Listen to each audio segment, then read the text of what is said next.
Okay. अच्छो मालिक, आ जाते हैं नेक्स्ट वीडियो के अंदर में। This is the next lecture, और नेक्स्ट लेक्चर के अंदर में आज हम लोग क्या कर रहे हैं सर, हम लोग असेसमेंट की सीरीज पढ़ रहे हैं, और इस असेसमेंट की सीरीज के अंदर में हम लोगों ने 143 खत्म कर दिया, 144 तक के खत्म कर दिया है। अब हम लोग बढ़ रहे हैं आगे। आज के लेक्चर के अंदर में हम लोग क्या देखेंगे सर, सबसे पहले देखेंगे आपका इनकम टैक्स अथॉरिटी हम है कहाँ। ध्यान से सुनिएगा। एओ अब तक या तो 143 कर चुका होगा या तो 144 कर चुका होगा, से यस दोनों में से कुछ तो एक किया होगा, या तो 143 किया होगा, 144 किया होगा। उसके बाद क्या निकाला होगा, ऑर्डर निकाला होगा। ऑर्डर पसंद आया, एक्सेप्ट कर, पे कर, गेम ओवर। हमारे ऑफिस में जो सबसे ज्यादा काम होते हैं वो यही होते हैं कि अगर कभी भी नोटिस आता है, अगर कभी भी क्या आता है मालिक, नोटिस आता है, तो एसएससी को बोला जाता है भाई तू एक काम कर, तू पे कर और काम खत्म कर, इतना ज्यादा उस चीज को मत चला। याद आ रहा है तुम्हारे को, इतना ज्यादा वो ये उस चीज को मत चला, पे कर खत्म कर। राइट। पर अगर ऐसा नहीं होता, ध्यान से सुनिएगा, अगर ऐसा नहीं होता, या मान लीजिए कभी एसएससी को लगता है कि नहीं यार मेरे को इस चीज का तो डिडक्शन मिलना चाहिए था, इस चीज का डिडक्शन नहीं मिला, तो उसके पास तीन ग्रीवियंस रिड्रेसल मैकेनिज्म है, अपील, रिवीजन, रेक्टिफिकेशन। उसके पास तीन ग्रीवियंस रिड्रेसल मैकेनिज्म कौन कौन से बेटा बोलो, अपील, रिवीजन, रेक्टिफिकेशन, ऐसे तीन grievance redressal mechanism. Are you getting the point? Yes. चलिए अब बढ़ते हैं आगे। ये जो चैप्टर्स है अपील, रिवीजन, रेक्टिफिकेशन, वो बिल्कुल इसी टॉपिक के बाद हमें पढ़ने हैं, और वो इसी से कनेक्टेड है। इन फ्यूचर जाके अगर एसएससी के खिलाफ कुछ मिला, एसएससी के खिलाफ कुछ नहीं मिला, दो सिचुएशन पॉसिबल है। एसएससी के खिलाफ कुछ मिला, एसएससी के खिलाफ कुछ नहीं मिला, ऐसे दो सिचुएशन पॉसिबल है। चेक। तो मान लो यहां पे क्या होता है, एसएससी के खिलाफ कुछ बड़ा मिलता है तो हम यहाँ पे जाएंगे रेड्स के अंदर में। यस। तो इसके लिए एक सेपरेट टॉपिक है called as search and seizure. और मान लो कि अगर उसके खिलाफ कुछ बहुत बड़ा नहीं मिलता, छोटा ही है कुछ, तो फिर जाता है रीअसेसमेंट की तरफ केस। केस कहां जाता है बेटा, रीअसेसमेंट की तरफ। और ये जो रीअसेसमेंट वाला पार्ट है ना, ये असेसमेंट प्रोसीजर का सबसे इंपॉर्टेंट सेक्शन है। असेसमेंट प्रोसीजर में सबसे ज्यादा क्वेश्चन इसी के ऊपर आते हैं, सबसे ज्यादा क्वेश्चन जो है फ्रेम होते हैं वो इसी के ऊपर फ्रेम होते हैं। अब रीअसेसमेंट को पढ़ने का एक तरीका है, पहले मैं आपको पूरा अंडरस्टैंडिंग दे देता हूं, फिर हम आगे बढ़ते हैं। देखिए, एक केस था, एक केस लॉ था, केस लॉ का नाम था GK and drive shaft. Case law का नेम था जीके एंड ड्राइव श्राफ्ट। इस केस लॉ ने इस सेक्शन को रीड करने का एक सीक्वेंस दिया था, और ये सीक्वेंस है ये। राइट। तो केस लॉ का नाम क्या था सर, नाम याद रखने की आपको जरूरत नहीं है, बट फिर भी जी के एन ड्राइव श्राफ्ट करके एक केस था। इस केस ने क्या किया था, इस केस ने आपको इस सेक्शन को पढ़ने का एक सीक्वेंस दिया था। सेक्शन 147 बात करता है रीअसेसमेंट की। सेक्शन 147 किसकी बात करता है बेटा, रीअसेसमेंट की। लेकिन ये जो रीअसेसमेंट का सेक्शन है ना, ये इतने जल्दी खत्म नहीं होता, ये 147 से लेके 153 तक के चलता है। बोलो कहां से कहां तक के, ये 147 से लेकर के 153 तक के चलता है। तो आप सभी को ये पूरे सेक्शन कैसे पढ़ने पड़ेंगे सर, साथ में पढ़ने पड़ेंगे, तब जाकर के आपको एक क्लिक होगा कि ये सेक्शन कैसे है। अब 147 से लेके 153 तक के कौन से सेक्शन किसके बाद पढ़ने हैं, ये सबसे ज्यादा इंपॉर्टेंट पॉइंट है। तो प्लीज ऑब्जर्व कीजिएगा। सबसे पहले रीअसेसमेंट या इनकम एस्केपिंग असेसमेंट, ऐसे इसके दो नाम है। राइट। ध्यान से सुनना, कितने नाम है सर इसके, दो। रजिस्टर में जाओ, रजिस्टर में लिखो सेक्शन 147 टू 153। कितने नाम है इसके, दो। पहला income escaping assessment,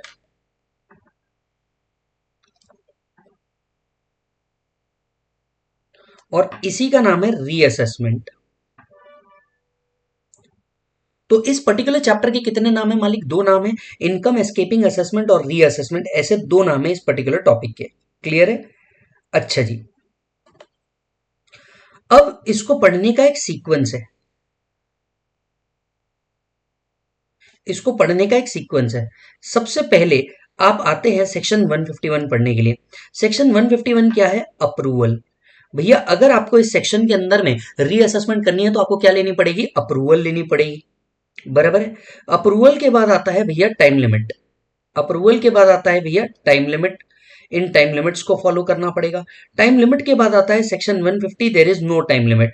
that is कुछ सेक्शन ऐसे हैं जिसके लिए कोई टाइम लिमिट नहीं है। फिर आता है आपका 148A, 148B। राइट। फिर आता है आपका 148। यहां पे सेक्शन नंबर के सीक्वेंस में मत जाना, जैसे जैसे मैं आपको बता रहा हूं बिल्कुल उसी तरीके से चलते जाना। राइट। तो यहां पे आ जाता है section 148A, section 148B।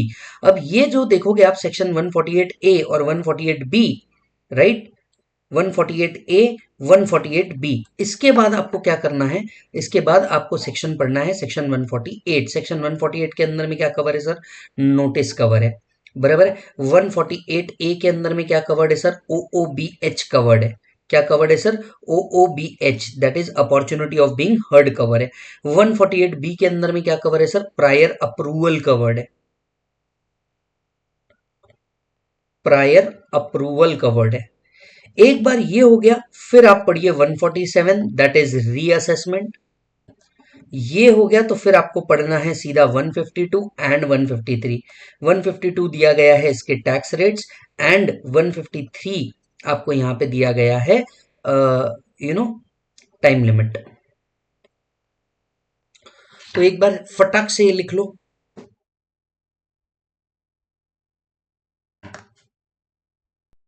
Yes मालिक। अब यहां से आगे बढ़ेंगे और आगे बढ़ के देखेंगे कि इनकम एस्केपिंग असेसमेंट या रीअसेसमेंट एक्चुअली वर्क कैसे करता है। सबसे पहले क्या चाहिए? Income escaping assessment. अब देखिए ये कब होता है? जब या तो पहले असेसमेंट हो चुका हो या इसके पहले कभी भी असेसमेंट हुआ ही नहीं होगा। Let us understand this in this way. आपने रिटर्न भरा किसी पर्टिकुलर असेसमेंट ईयर के लिए, लेट से 22-23 के लिए आपने क्या भरा? रिटर्न भरा। अब वो उसके ऊपर ना 143 हुआ ना 144 हुआ, राइट? तो ऐसे केस में क्या 147 हो सकता है? द आंसर इज यस, 147 हो सकता है। मान लीजिए पहले 143 हो चुका है, 144 हो चुका है, क्या उसके बाद भी रीअसेसमेंट हो सकता है? Answer is again yes. इसके बाद भी क्या हो सकता है? रीअसेसमेंट हो सकता है। Let's check. लेकिन ये रीअसेसमेंट करने के लिए हमें सबसे पहले क्या करना होगा? हमें सबसे पहले अप्रूवल लेना होगा। ये ऐसे ही नहीं होता। हमें सबसे पहले क्या लेना पड़ता है? असेसमेंट के लिए अप्रूवल लेनी पड़ती है। अब ये रीअसेसमेंट कितने साल पुराने हो सकते हैं? जनरली 3 इयर्स पुराने रीअसेसमेंट क्या हो सकते हैं? हो सकते हैं। बराबर है। जनरली 3 इयर्स पुराने क्या हो सकते हैं? रीअसेसमेंट हो सकते हैं। हालांकि 3 इयर्स की जगह 10 इयर्स के भी रीअसेसमेंट हो सकते हैं। 10 इयर्स के भी क्या हो सकते हैं? रीअसेसमेंट हो सकते हैं। तो पहले 3 साल के अगर केसेस को रीअसेसमेंट लाना है तो आपको अप्रूवल चाहिए principal CIT, principal DGIT, CIT या डीआईटी का। तो इनिशियली अगर if it is for 3 years और less than 3 years, CIT DIT, principal CIT या प्रिंसिपल डीआईटी का अप्रूवल चाहिए। अगर 3 साल से पुराने केसेस आपको ओपन करने हैं तो ऐसे केसेस में 3 इयर्स और मोर देन 3 इयर्स वाले केसेस है तो ऐसे केस में आपको सीसीआईटी, डीजीआईटी, इस साल का अपडेट, इस साल का अमेंडमेंट है, प्रिंसिपल सीआईटी और प्रिंसिपल डीजी प्रिंसिपल डीआईटी भी इसका क्या कर सकते हैं? अप्रूवल दे सकते हैं। तो जरा ध्यान से सुनिएगा, जरा ध्यान से सुनिएगा। अगर 3 साल से कम का केसेस है तो सीआईटी डीआईटी, 3 साल से ऊपर का केसेस है तो सीसीआईटी डीजीआईटी। बराबर है। इस साल एक अपडेट हुआ है 3 साल के ऊपर वाले केसेस का, प्रिंसिपल सीआईटी प्रिंसिपल डीआईटी भी क्या कर सकते हैं? अप्रूवल दे सकते हैं। ये सुनो, if notice is issued within the time limit under 149(1) but it is served after the date, it will also be called as a valid notice. ये नोटिस के लिए वर्ड क्या लिखा है बेटा? इशू। ये टाइम लिमिट के अंदर में सर्व वर्ड नहीं लिखा है। इस टाइम लिमिट के अंदर में क्या लिखा है बेटा? Notice must be issued within this date. अब अगर नोटिस इस डेट के अंदर में इशू हो चुका है तो ये एक वैलिड नोटिस बन जाता है। ये क्या बन जाता है? एक वैलिड नोटिस बन जाता है। भले ही उसको एक्चुअली सर्व नहीं भी किया हो तो ये नोटिस क्या रहेगा बेटा? एक वैलिड नोटिस रहेगा। Yes, right. अच्छा जी। ये नोटिस, ये नोटिस का जो 3 इयर्स का टाइम लिमिट लिखा है, ये नोटिस में जो 3 इयर्स का टाइम लिमिट लिखा है, ये after considering the period of limitation होगा जो फोर्थ एंड फिफ्थ प्रोविजो लाया गया है उससे। ये पॉइंट हाल फिलहाल में अगर आपको नहीं भी समझ में आए तो वेट फॉर इट, आगे चल के आपको समझ में आएगा। हाल फिलहाल में 151 के अंदर में इतना ही समझिए कि आपके लिए अप्रूवल कितना है? पहले 3 साल तक के सीआईटी डीआईटी देता है, 3 साल के बाद सीसीआईटी डीजीआईटी देता है। अमेंडमेंट कहाँ है? 3 साल के ऊपर वाले जो केसेस है ये कौन कवर कर सकता है? पीसीआईटी या पीडीआईटी भी कवर कर सकता है। ठीक है मालिक।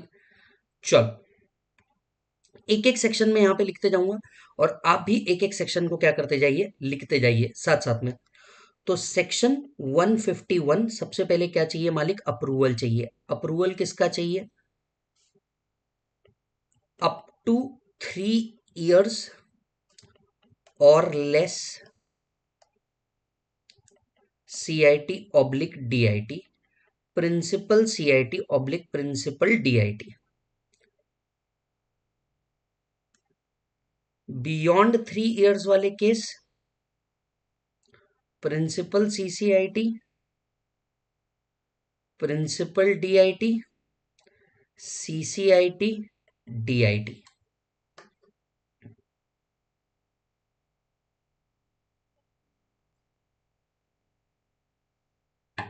चेक कर लो।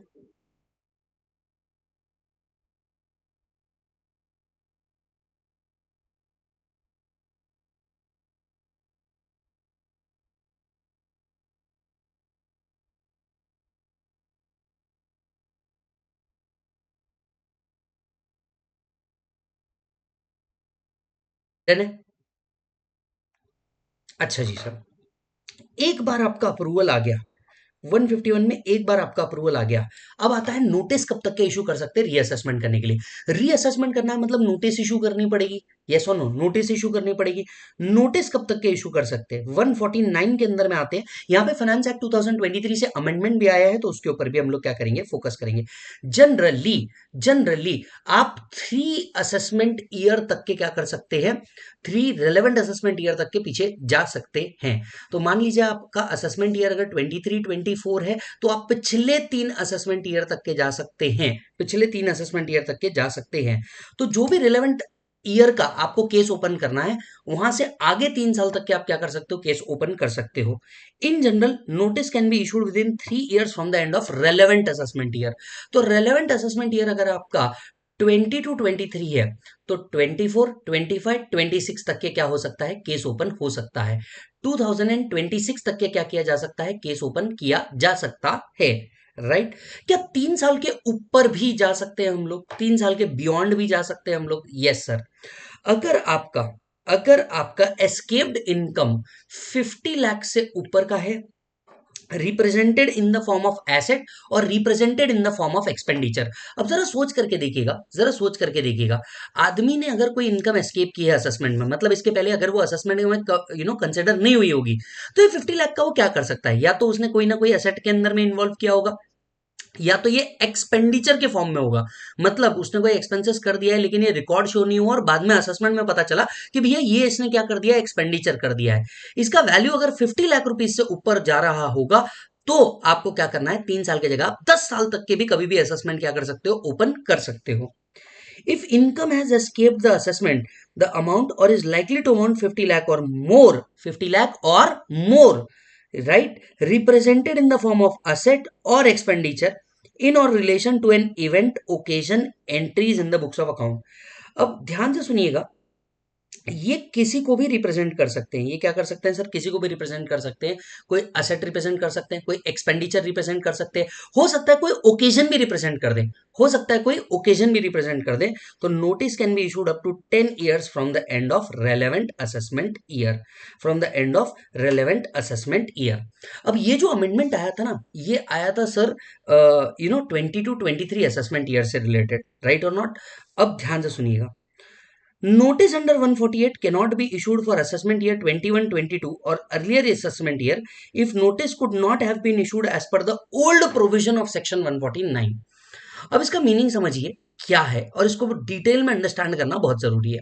देखिए 149 जो अमेंड हुआ, ये 22-23 के अंदर में अमेंडमेंट हुआ with a retrospective effect.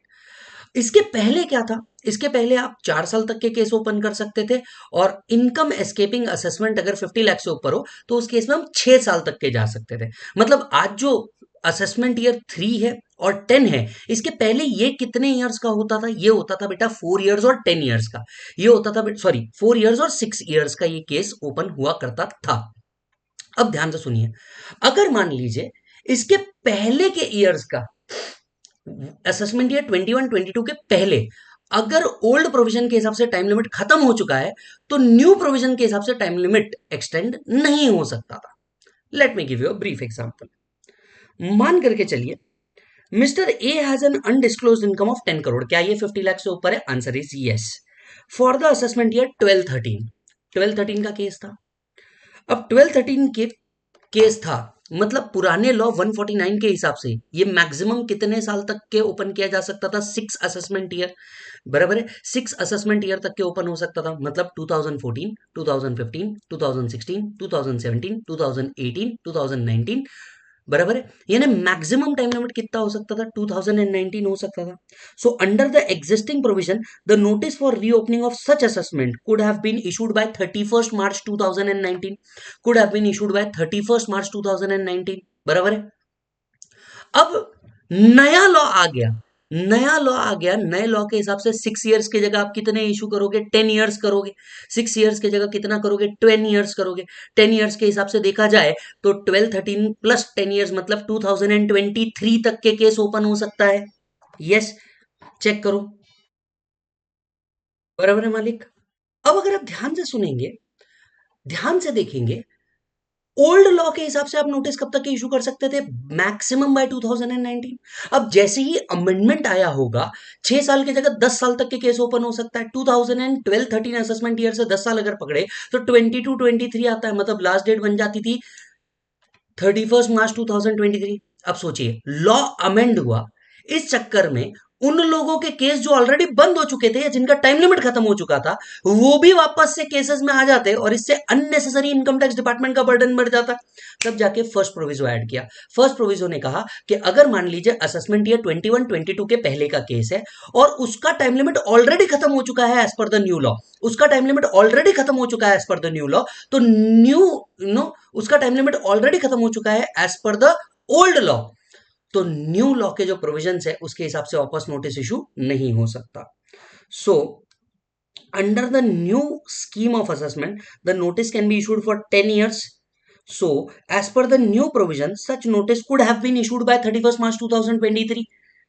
However, due to the first proviso to section 149, the notice cannot be issued since the time limit of 6 year prescribed under the existing provision, right, has already expired. तो वापस से ध्यान से सुनिए, generally जो भी relevant assessment year का case आप ओपन कर रहे हैं वहां से 3 साल तक के आप कभी भी केस ओपन कर सकते हो। इनकम एस्केपिंग असेसमेंट अगर 50 लाख से ऊपर है, राइट, तो आप क्या कर सकते हो, 10 साल तक के केस कभी भी ओपन कर सकते हो। लेकिन फर्स्ट प्रोविजो टू सेक्शन 149 कहता है अगर असेसमेंट ईयर 21-22 के पहले का केस है और उसका टाइम लिमिट ऑलरेडी एक्सपायर हो चुका है, तो न्यू प्रोविजन के एप्लीकेबल नहीं होने वाले, अब नोटिस उनको इशू नहीं होगा। इससे फायदा ये हुआ कि बेनिफिट मिला एसएससी को भी, प्लस अननेसेसरी बर्डन जो इनकम टैक्स डिपार्टमेंट पे आ सकता था वो केसेस ओपन करने का भी निर्मला सीतारमन जी ने वो सब खत्म कर दिया। निर्मला सीतारमन जी ने क्या कर दिया, वो सब खत्म कर दिया। यस और नो, राइट। अच्छा जी सर, अब ये जो 149 का टाइम लिमिट है ये एक्सटेंड होगा कितने पीरियड से, उतना पीरियड जितना नोटिस एंड अदर चीजें इशू करने के लिए लगा होगा वो सब एक्सक्लूड किया जाएगा। यानी प्योर टाइम जो एओ के पास होना चाहिए वो कितना होना चाहिए, 3 ईयर्स और 10 years. The time limit to issue notice under 148 shall be extended by following time limit और extended time limit allowed to the assessee to file response to the show cause notice. Show cause notice को response करने के लिए जितना time limit allow किया गया SSC को, वो टाइम लिमिट क्या किया जाएगा, एक्सक्लूड किया जाएगा। Time during which the proceeding has been stayed by any order of court. अगर मान लीजिए कोई स्टे ऑर्डर आ गया है कोर्ट की तरफ से, जितना टाइम पीरियड स्टे ऑर्डर के अंदर में लिखा था उतना टाइम लिमिट आपको क्या मिलेगा, बढ़ के मिलेगा। यस, उतना टाइम लिमिट आपको क्या मिलेगा सर, बढ़ के मिल जाएगा। तो वापस से सुनिए, जनरली आप कितने सालों तक के केस ओपन कर सकते हैं रिलेवेंट असेसमेंट ईयर से, 3 ईयर्स तक के। क्या 10 ईयर्स तक के भी जा सकते हो, यस। जब इनकम एस्केपिंग असेसमेंट 50 लाख या उससे ज्यादा होगी तो आप 3 ईयर्स की जगह 10 ईयर्स तक के भी क्या करेंगे मालिक, जा पाएंगे। अच्छा जी सर, हालांकि असेसमेंट ईयर 21-22 के पहले का केस है और उसका टाइम लिमिट ओल्ड प्रोविजन के हिसाब से ऑलरेडी खत्म हो चुका है, तो new provisions new time limits उसके ऊपर एप्लीकेबल नहीं होंगे। जितना टाइम कोर्ट ऑर्डर का स्टे लगा है और जितना टाइम शो कॉज नोटिस के लिए इशू किया गया है वो टाइम लिमिट क्या किया जाएगा, एक्सक्लूड किया जाएगा। इसके बावजूद भी, राइट, अगर एओ को ऑर्डर पास करने के लिए लेस देन 7 डेज है तो उसका जो टाइम पीरियड है वो 7 दिन से और क्या कर दिया जाएगा, एक्सटेंड कर दिया जाएगा। Let's say if AO is having less than 7 days to pass the order under 148A, then the AO will get the time limit of 7 days to pass the order under 148A, and time period to issue the notice under 148 shall also be extended accordingly. अब ये 148 का time period जो है इसको हम 2 minute के लिए hold पे जाते हैं, हम 148A जैसे ही पढ़ेंगे वापस आके इस चीज को पढ़ेंगे। इसका और इसका एग्जाम्पल भी जो है मैं होल्ड पे डालता हूं ताकि आपको कंफ्यूजन ना हो। यस और नो,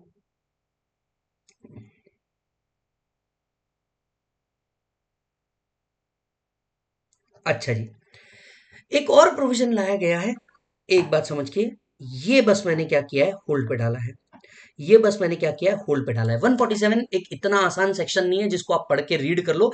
मल्टीपल चीजें इन्वॉल्व है और आपको मल्टीपल टाइम इसको रीड करना होगा। हम भी मल्टीपल टाइम क्या करेंगे, इसको रिवाइज करेंगे। हम भी मल्टीपल टाइम क्या करेंगे सर, इसको रिवाइज करेंगे। चेक करिएगा, आपने पहले क्या कर दिया, अप्रूवल ले लिया। अप्रूवल लेने के बाद आपने क्या किया, आपने नोटिस इशू किया। अब ध्यान से सुनिए, ये जो एस्केप्ड इनकम होनी चाहिए 50 लाख या उससे ज्यादा की, राइट, 50 लाख या उससे ज्यादा की, ये रिप्रेजेंट कर सकती है असेट के फॉर्म में, एक्सपेंडिचर के फॉर्म में, कोई इवेंट या ओकेजन के फॉर्म में।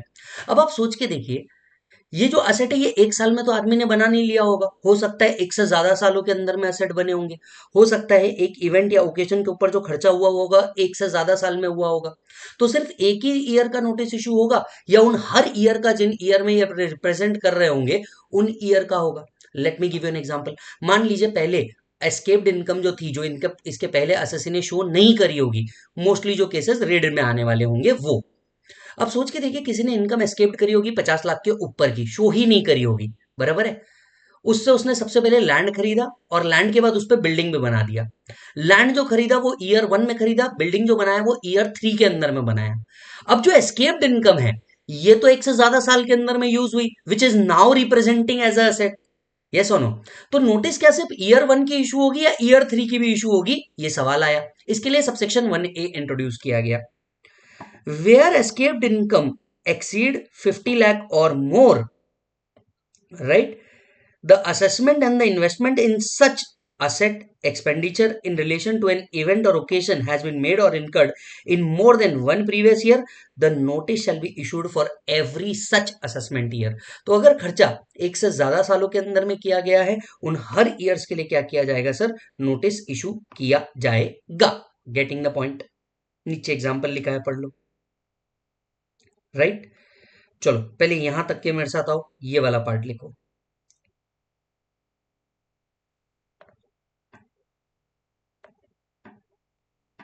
Section 149,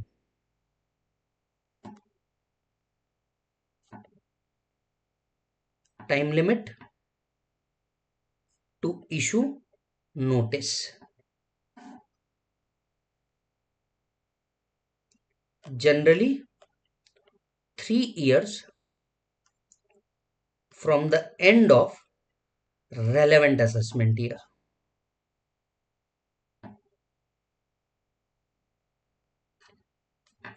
Exceptional case, up to 10 years from the end of relevant assessment year. Up to 10 year from the end of relevant assessment year, if income escaped assessment is 50 lakh or more,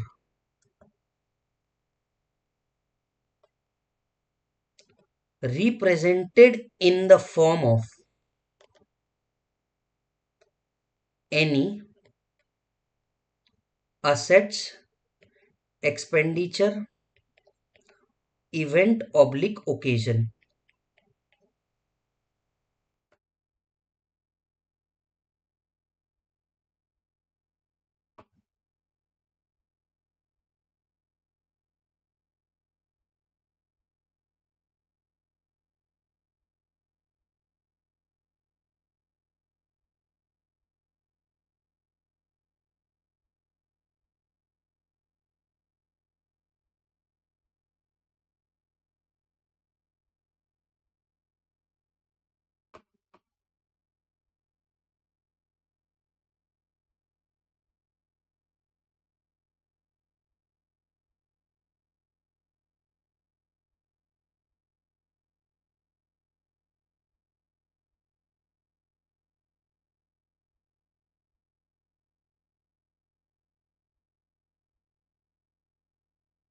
Then चलिए इसी के नीचे, if the assessment is related to assessment year prior to assessment year 21-22, then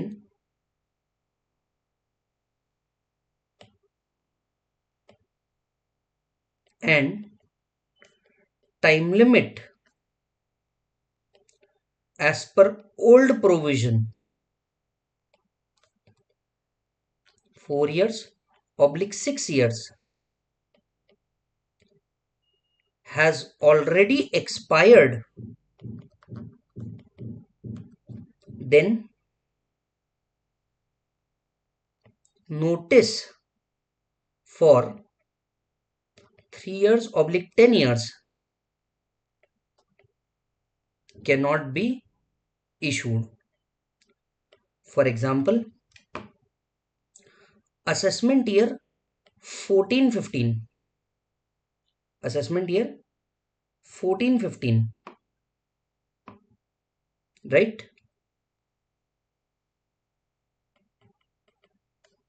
Notice can be issued max by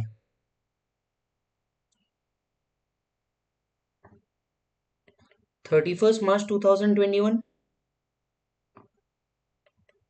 that is 6 years, but as per new law of section 149, it can be issued by 31st March 2025, since the exception to section 149 works. Notice cannot be issued in 31st March 2025.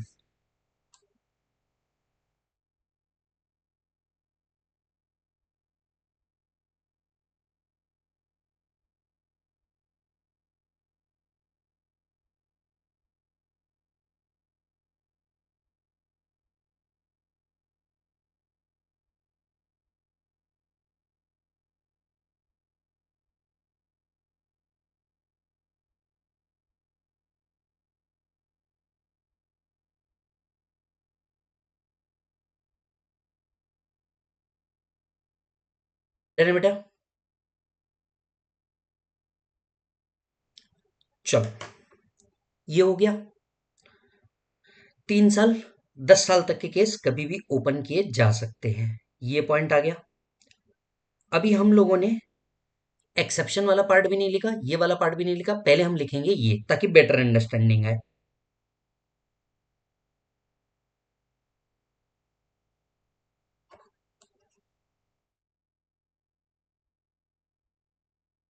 If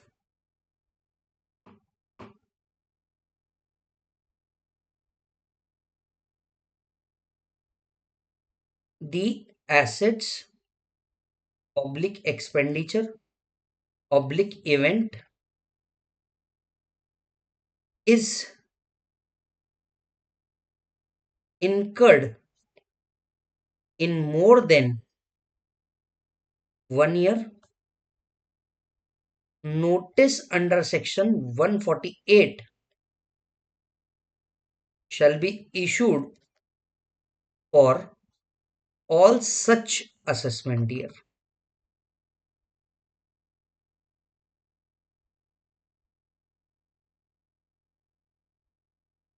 Shall be issued for all such assessment year.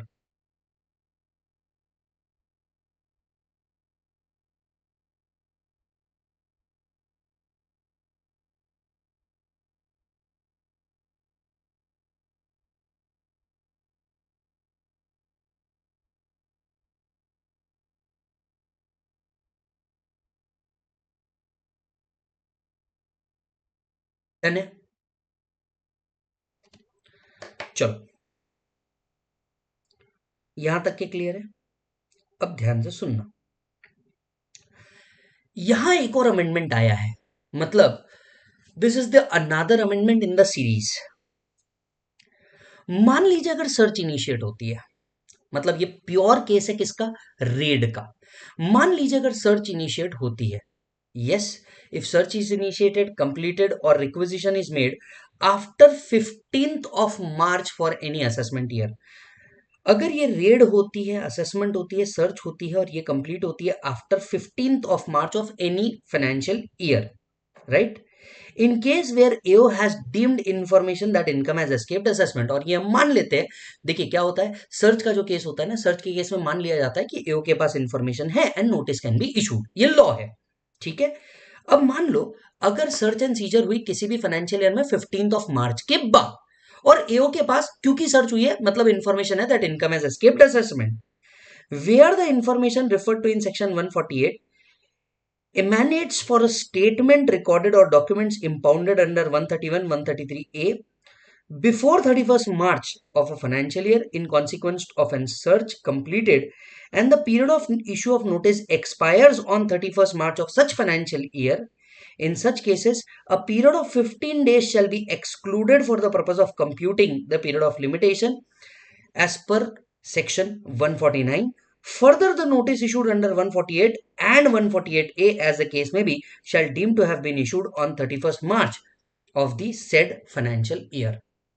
अब अगर आप इस law के bare act को पढ़ेंगे तो I am sure आपने बिल्कुल ध्यान नहीं दिया होगा, और सर कुछ तो बड़बड़ कर रहा है, एग्जाम्पल देगा तो समझ में आएगा करके आपने भी छोड़ दिया होगा।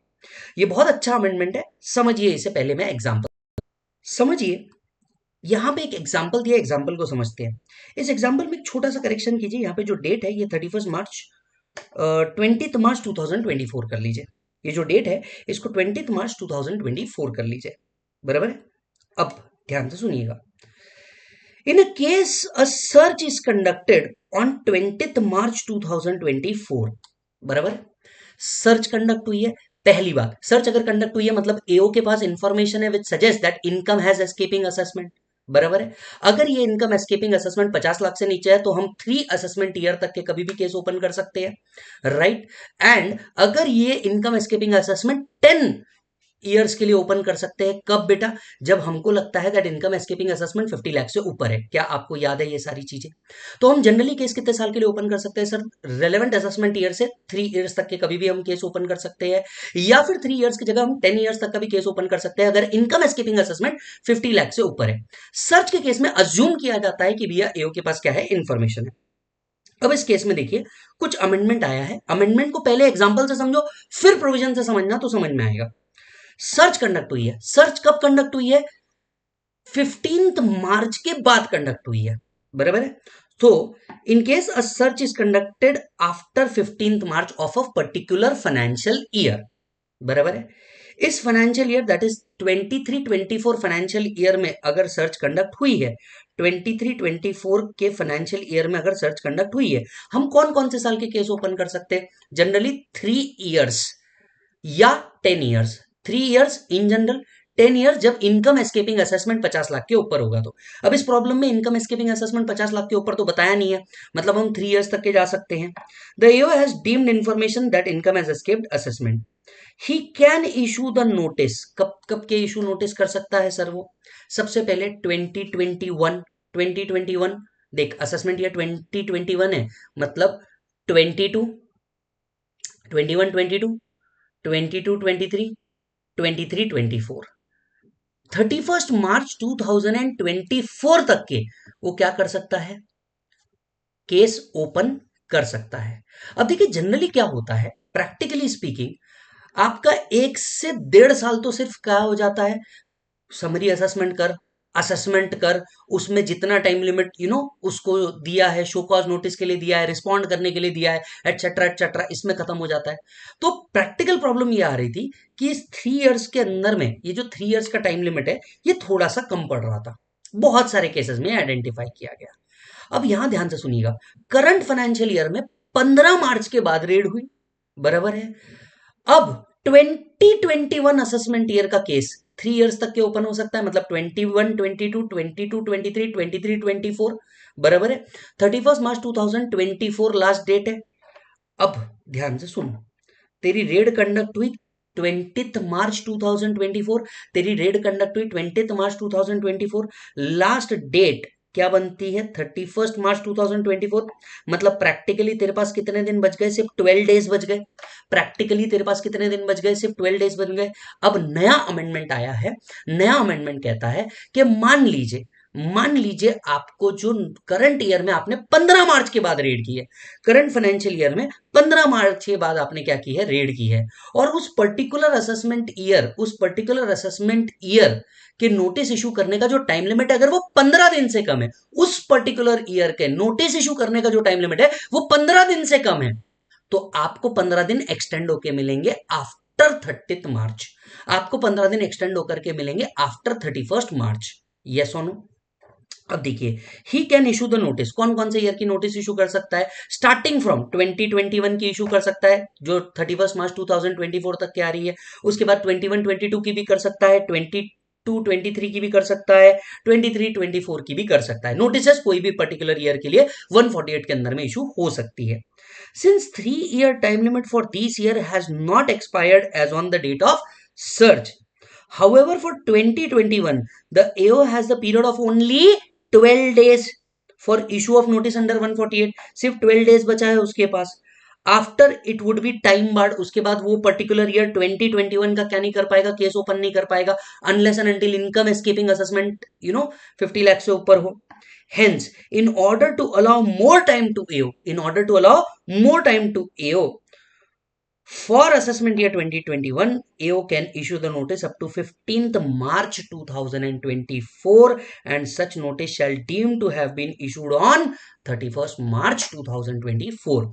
वो 15 अप्रैल तक के, क्योंकि जो टाइम लिमिट बचा है वो 15 दिन से कम का बचा है, लॉ 15 दिन क्या कर देता है सर, एक्सटेंड कर देता है। मतलब लास्ट डेट क्या थी 31 मार्च 2024, इसके आगे 15 दिन तक के भी वो कभी भी क्या कर सकता है, नोटिस इशू कर सकता है। और 15 अप्रैल तक के भी जो नोटिस इशू की गई है वो अज्यूम की जाएगी कि 31 मार्च को ही क्या की गई है, इशू की गई है।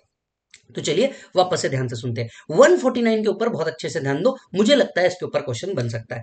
जनरली आप कौन से ईयर का केस ओपन कर सकते हैं सर, जनरली आप केस ओपन कर सकते हैं 3 years from the relevant assessment year. जिस ईयर की इनकम एस्केप हुई है वहां से 3 साल तक आप कभी भी केस ओपन कर सकते हो। अगर इनकम एस्केपिंग असेसमेंट 50 लाख से ऊपर है तो आप 10 साल तक के केस कभी भी ओपन कर सकते हो। यहां तक के क्लियर है मालिक पॉइंट। इसके आगे हम बढ़ते हैं। अगर ओल्ड लॉ के हिसाब से, मतलब केस अगर 21-22 के पहले का होगा और ओल्ड लॉ के हिसाब से टाइम लिमिट खत्म हो चुका होगा, तो फिर वापस से आप क्या नहीं कर सकते, न्यू लॉ के हिसाब से उसका केस ओपन नहीं कर सकते। क्लियर है। अब बढ़ते हैं और आगे, राइट। अब बढ़ते हैं और आगे। एक नया पॉइंट आया।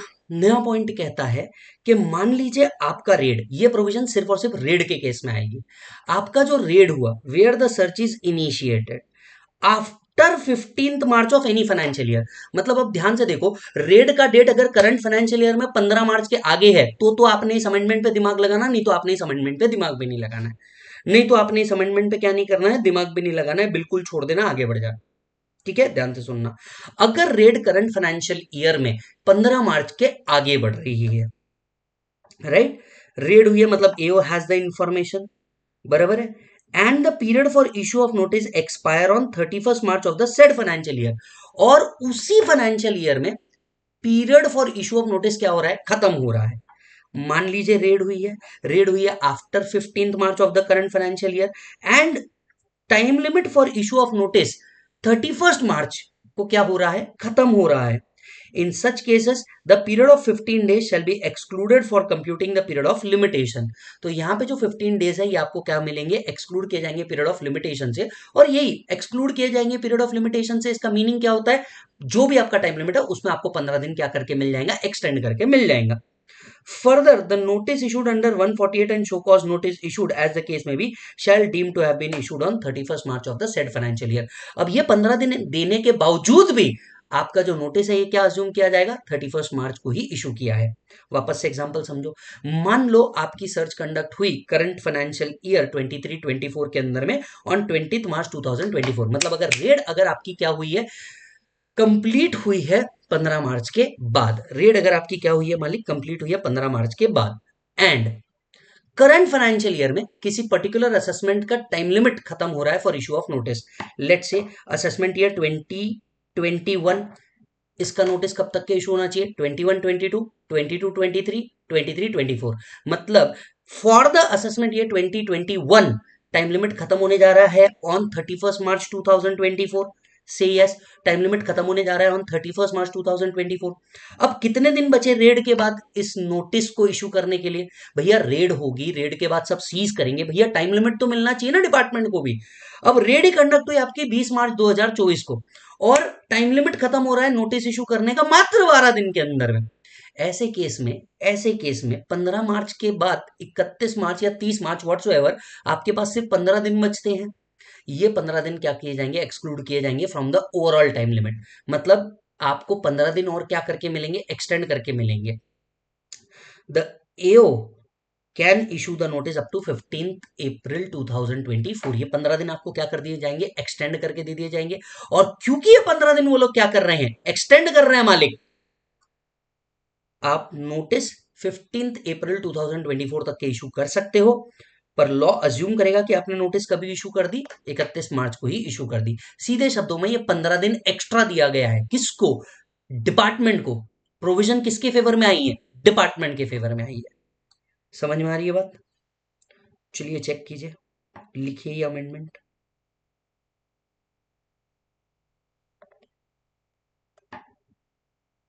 If search is conducted after 15th March of financial year and बीच में के सारे वर्ड कर दो जो काम के नहीं है, and time limit to issue notice will be completing for any assessment year as on 31st March of the said financial year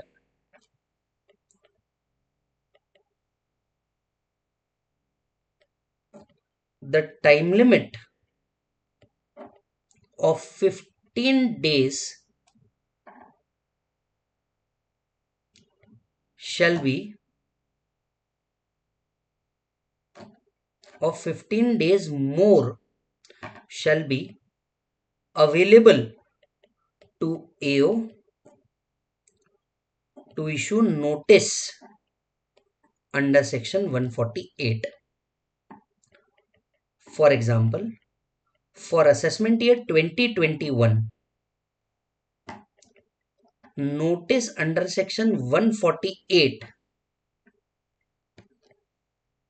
can be issued till 31st March 2024, that is 3 years.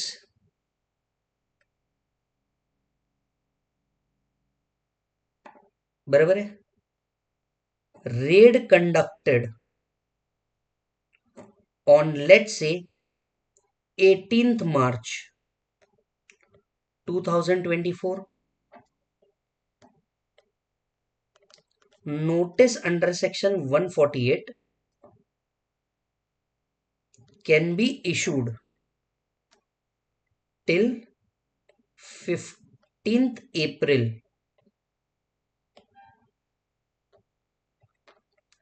2024, and law will assume that notice is issued on 31st March 2024। सीधे शब्दों में 15 दिन क्या मिल रहा है? Extra मिल रहा है। किसको मिल रहा है? एओ। तो एसएससी के फेवर में नहीं, डिपार्टमेंट के फेवर में प्रोविजन है। चेक कर लो मालिक।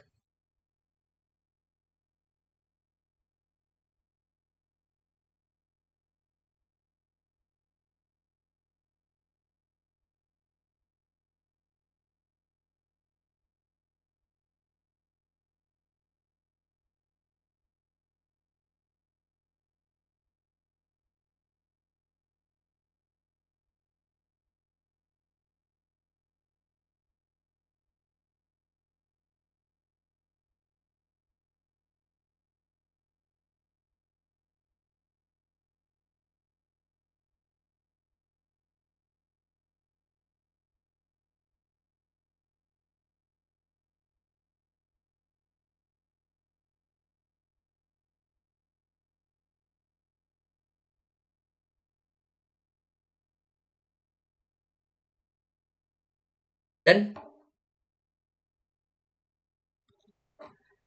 बहुत बढ़िया। तो देखो, सिर्फ 149 के लिए हम लोग को कितना टाइम लग रहा है? जनरली 3 असेसमेंट ईयर तक के आप क्या कर सकते हो, केस ओपन कर सकते हो। तो मान लो असेसमेंट ईयर 22-23 का केस कब तक के ओपन हो सकता है? 24, 25, 26। लास्ट डेट क्या बनती है इसकी? 31 मार्च 2026। मान लो रेड कंडक्ट हुई कितने तारीख को? 22 मार्च 2026 को। रेड कंडक्ट हुई कब बेटा? 22 मार्च 2026 को, बराबर है।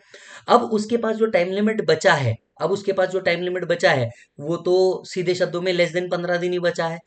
आपका टाइम लिमिट कब खत्म हो रहा है? 31 मार्च 2026 को खत्म हो रहा है। 15 दिन एक्स्ट्रा देंगे उसको। अब वो 15 अप्रैल 2026 तक के कभी भी अपना क्या कर सकता है? 148 का नोटिस इशू कर सकता है। पर लॉ ये अज्यूम करेगा कि नोटिस कभी इशू हो गया? 31 मार्च 2026 को ही इशू हो गया।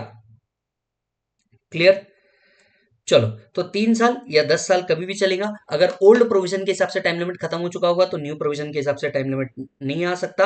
एक से ज्यादा ईयर में अगर खर्चा, इन्वेस्टमेंट या एक्सपेंडिचर किया होगा, लॉ ये अज्यूम करेगा कि उस हर ईयर के लिए आपको क्या इशू करना है? नोटिस इशू करना है। अगर 15 मार्च के बाद रेड कंडक्ट हुई है और उसी पर्टिकुलर फाइनेंशियल ईयर में ही कोई पर्टिकुलर असेसमेंट ईयर का क्या कर रहा है, टाइम लिमिट खत्म हो रहा है for issue of notice, case है रेड का, तो 15 दिन क्या मिलेंगे? एक्स्ट्रा मिलेंगे। सर मान लो अगर ये रेड का केस नहीं होता, क्या ये प्रोविजन एप्लीकेबल है? The answer is no. अगर ये रेड का केस नहीं होता, राइट, तो आपको क्या नहीं मिलेगा? टाइम लिमिट ये एक्स्ट्रा नहीं मिलेगा, क्योंकि ये प्रोविजन तभी एप्लीकेबल है जब सर्च हुई हो। ये प्रोविजन तभी एप्लीकेबल है जब क्या हुई हो मालिक? सर्च कंडक्ट हुई हो। तो चलो ध्यान से सुनना। सबसे पहले हम लोग क्या करेंगे? रीअसेसमेंट करना है, मतलब पहले अप्रूवल लेंगे। पहले 3 साल तक के किससे लेंगे? सीआईटी डीआईटी से लेंगे। 3 साल के ऊपर सीसीआईटी एंड डीआईटी से लेंगे, right.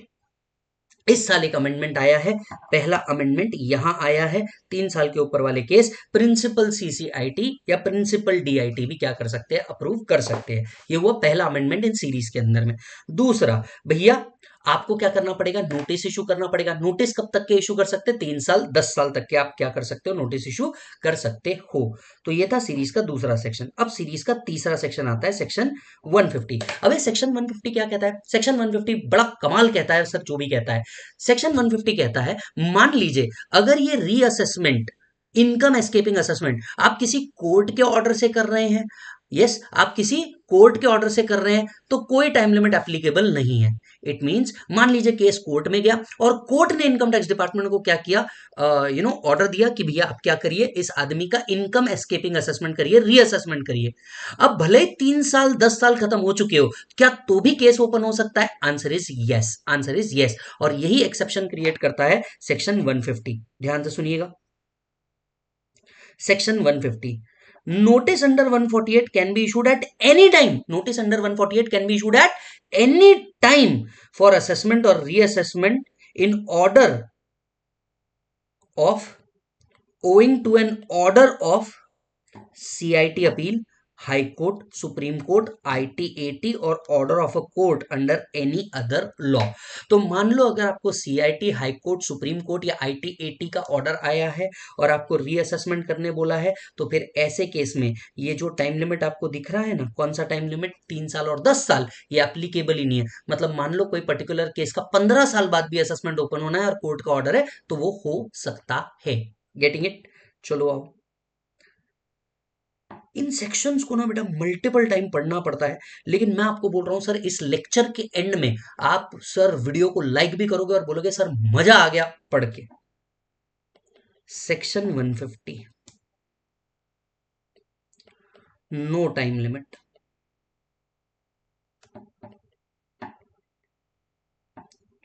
There will be no time limit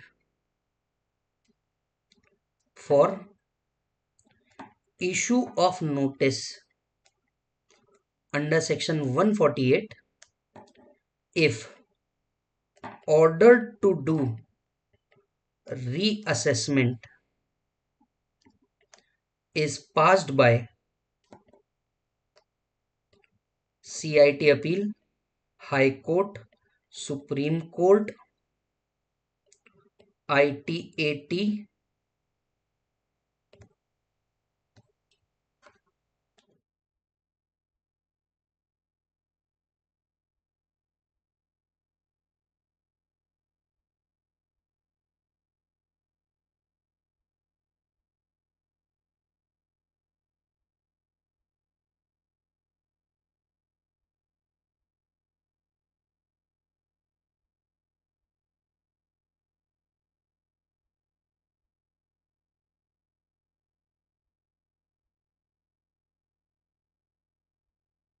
ले रहे बेटा?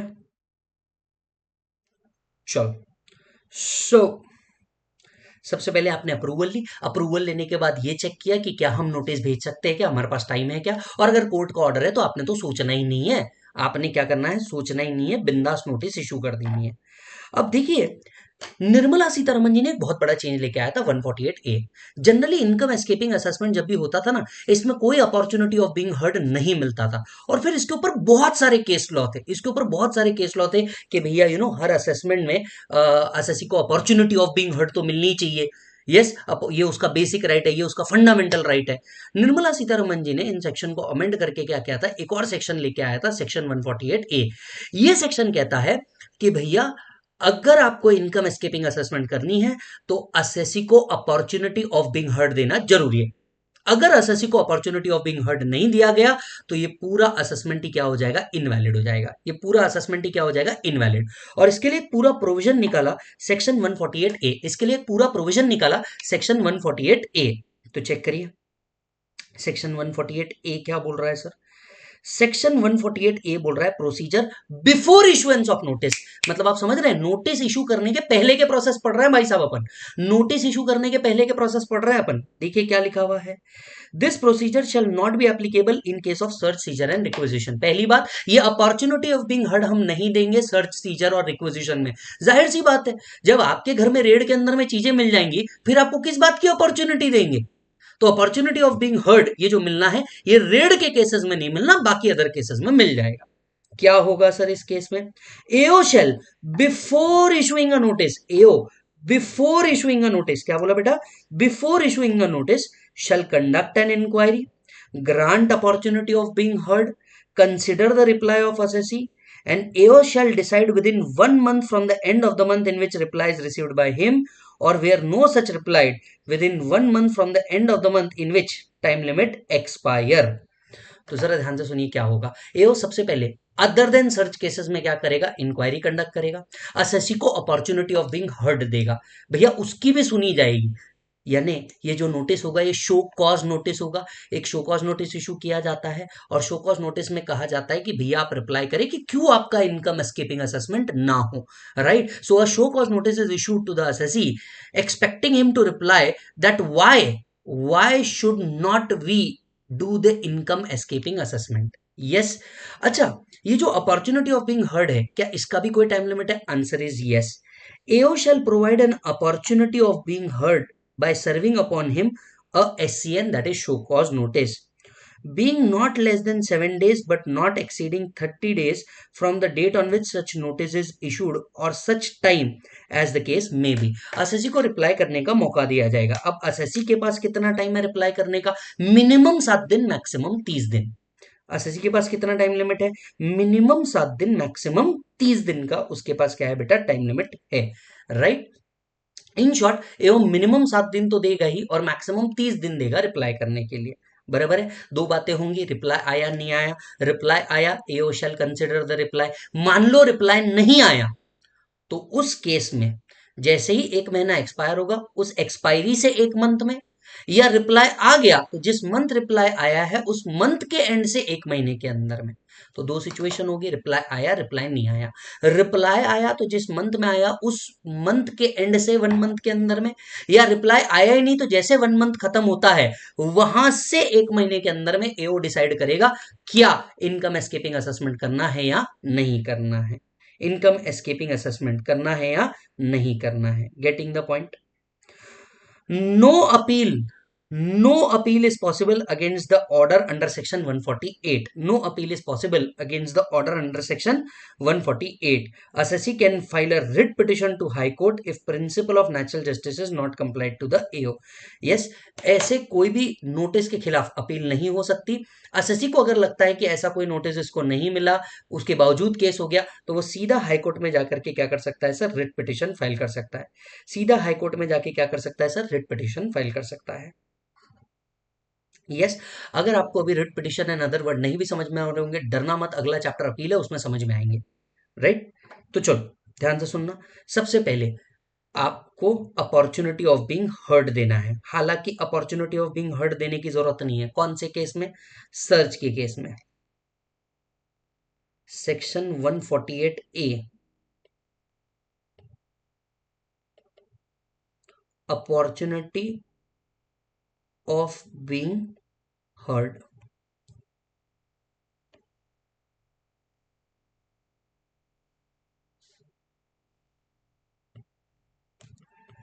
In case of search and seizure, not available.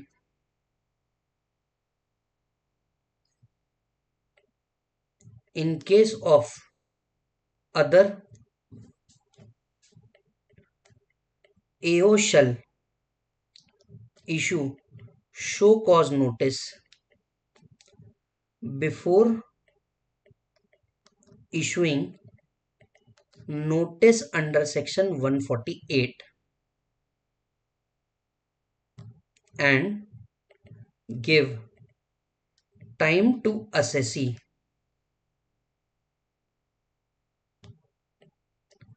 to reply on such show cause notice. Minimum 7 days, maximum 30 days. Minimum 7 days, maximum 30 days.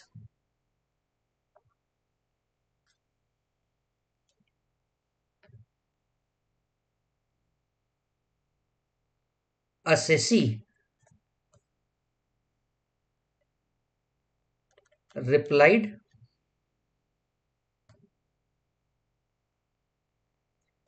do not replied. Assessee replied AO shall decide the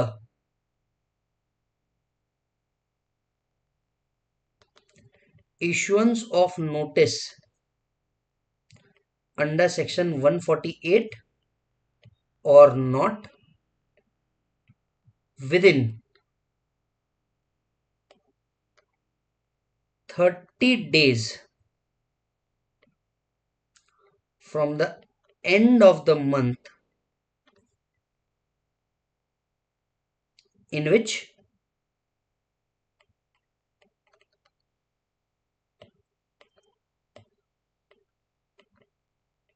reply is received. अगर वो reply नहीं करता तो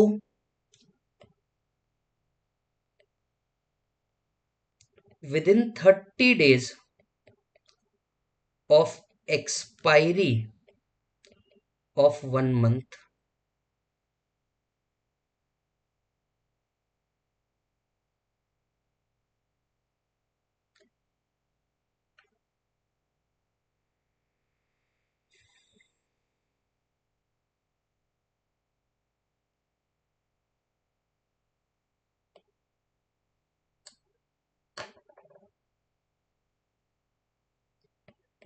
AO shall decide to issue notice under section 148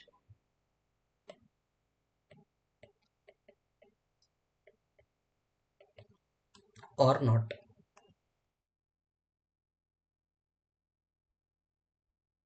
done है sir. चलो आगे बढ़ते हैं। अब आते हैं नेक्स्ट सेक्शन के ऊपर 148A। डन है सर।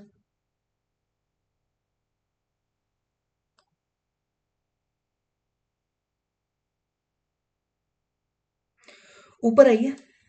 यहां हमने एक पार्ट छोड़ा था 149 के नोटिस के अंदर में एक पार्ट छोड़ा था। ये पार्ट को देखने का अब समय आ चुका है। प्लीज ऊपर आइए 149 के अंदर में, राइट, थर्ड पॉइंट पे आइए। If AO is having less than 7 days to pass the order under 148A, then AO will get the time of 7 days to pass the order under section 148 and the time period for issue of notice shall also be extended accordingly. तो law कहता है, मान लीजिए ये जो OOBH का time limit है ये देने के लिए AO के पास अगर 7 दिन से भी कम का समय बचा है, 7 दिन से भी कम का समय बचा है, तो उसको एक्स्ट्रा 7 डेज मिलेंगे, what ever is the time limit plus 7 days उसको एक्स्ट्रा मिलेंगे। और अकॉर्डिंगली यही 7 दिन नोटिस इशू करने के लिए भी क्या हो जाएंगे, एक्सटेंड हो जाएंगे। यही 7 दिन नोटिस इशू करने के लिए भी क्या हो जाएंगे, एक्सटेंड हो जाएंगे। For assessment year 1920, AO gets information that income of 40 lakh has escaped assessment. AO issued the notice under 148A on 30th March 2023 to uh, to assessee to file a response till 5/4/2023. The assessee filed the response on the show cause notice on 28 March 2023. Solution: in this case, AO has to pass the order under 148 till 30th March 2000 till 30th April 2023. अब आप पूछेंगे कैसे till 30th April 2023? देख, 1920 का अगर order है, ध्यान से सुन, 1920 का अगर असेसमेंट ईयर है, इसका ऑर्डर कब तक के पास हो जाना चाहिए, विद इन 3 इयर्स। तो 21, 22, 23 यानी 31 मार्च 2023 लास्ट टाइम है जब तक कि एओ क्या कर सकता है, नोटिस इशू कर सकता है अंडर 148। लेकिन हमें याद रखना होगा 148 का जब हम लोग नोटिस इशू करते हैं, 148 का नोटिस इशू करते हैं, उतना टाइम जितना ओओबीएच के लिए दिया है उतना क्या किया जाएगा, एक्सक्लूड किया जाएगा। और ये एक्सक्लूजन के बाद भी अगर 7 दिन से कम बचा है टाइम लिमिट, तो और 7 दिन क्या किया जाएगा, एक्सटेंशन में मिलेगा। अब ध्यान से सुन, असेसी ने कब रिस्पॉन्ड किया, हमने 10 मार्च को क्या किया था, उसको शो कॉज नोटिस इशू किया था और कहा था 5 अप्रैल 2023 तक के तू रिप्लाई दे दे। उसने रिप्लाई 28 मार्च को ही दे दिया, दैट इज 28 मार्च को ही दे दिया। अब जब वो रिप्लाई देते हैं उस मंथ के एंड से 30 दिन के अंदर में आपको क्या करना पड़ता है, नोटिस इशू करना पड़ता है अंडर 148। ये डिसीजन लेना पड़ता है कि भैया 148 का नोटिस इशू करूं या नहीं। तो असेसी ने रिप्लाई किया, असेसी ने रिप्लाई करते ही जिस मंथ रिप्लाई आया उस मंथ के एंड से 30 दिन के अंदर में अब क्या करेगा, ये वो डिसाइड करेगा कि भैया नोटिस इशू करना है। तो मान के चलते हैं अगर उसने 28 मार्च को क्या किया है, रिप्लाई किया है, तो 28 मार्च का एंड कब आया, 31 मार्च, वहां से 30 दिन मतलब 30 अप्रैल तक के एओ ऑर्डर इशू कर सकता है under section 148। So in this case AO has the power to issue notice under 148 till 30th April 2023। यहां तक के समझ में आया सभी को, यस और नो, राइट। अब ध्यान से सुनिए, जितना टाइम लिमिट किसको मिला था, शो कॉज नोटिस इशू करने का दिया था, वो 148 में और ऐड हो जाएगा, बराबर है। अब कितना टाइम लिमिट यहां पे दिया था आपको जरा देखो, 10 मार्च से लेकर के, आई गेस कुछ आवाज भी आ रही है, 2 सेकंड के लिए, 30 मार्च से लेकर के, ध्यान से सुनना, 30 मार्च से लेकर के उसने रिस्पॉन्ड कब किया, 28 मार्च, बोथ डे इंक्लूसिव। यानी अगर मैं बात करूं 20 दिन हो गए आपके यहां, 20 दिन आपको एक्स्ट्रा मिलेंगे क्योंकि जितना टाइम आपको शो कॉज नोटिस इशू करने के लिए, जितना टाइम एसएससी का रिप्लाई करने के लिए मिला था, उतना 148 में आपको क्या मिलेगा, टाइम एक्सटेंड होकर के मिलेगा। प्लस अब ध्यान से सुनिएगा, आपको अपना नोटिस कब तक का इशू करना था, 31 मार्च 2024 तक के आपको आपका नोटिस इशू करना था। लेकिन एसएससी ने रिप्लाई ही कब दिया, एसएससी ने रिप्लाई ही कब दिया, एसएससी का रिप्लाई आया 28 मार्च 2023। अब 2 दिन मतलब you have less than 7 days to pass the order. तो 20 दिन तो आपको किसके मिलेंगे भैया, 20 दिन तो आपको मिलेंगे कि भैया जितना टाइम लिमिट आपने क्या किया है, शो कॉज देने में यूज किया है, वो एक्स्ट्रा मिलेगा। प्लस 7 डेज और मिलेंगे। 7 डेज क्यों मिलेंगे, लॉ ही यही कह रहा है, if AO is has less than 7 days to pass the order under 148A, then AO will get time of 7 days to pass the order. मतलब अब आप ध्यान से सुनिएगा क्या होगा सर, time limit to issue notice under 148 shall be 31 March 2023, plus आपको 27 दिन और मिल जाएंगे, प्लस आपको 27 दिन क्या मिल जाएंगे, और मिल जाएंगे, that is order can be issued till 27 April 2023। Since notice under 148 is issued along with 148A, notice is issued along with 148A, the AO will issue the notice under 148A and pass order under 148A till 27th April 2023। Check करो,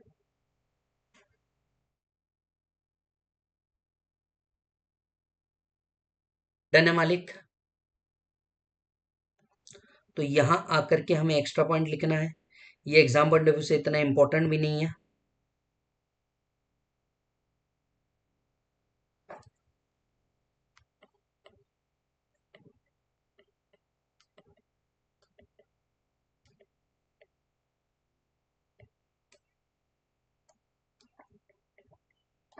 To pass order under section 148A,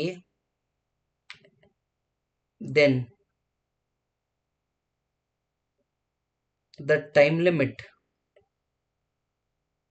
to pass order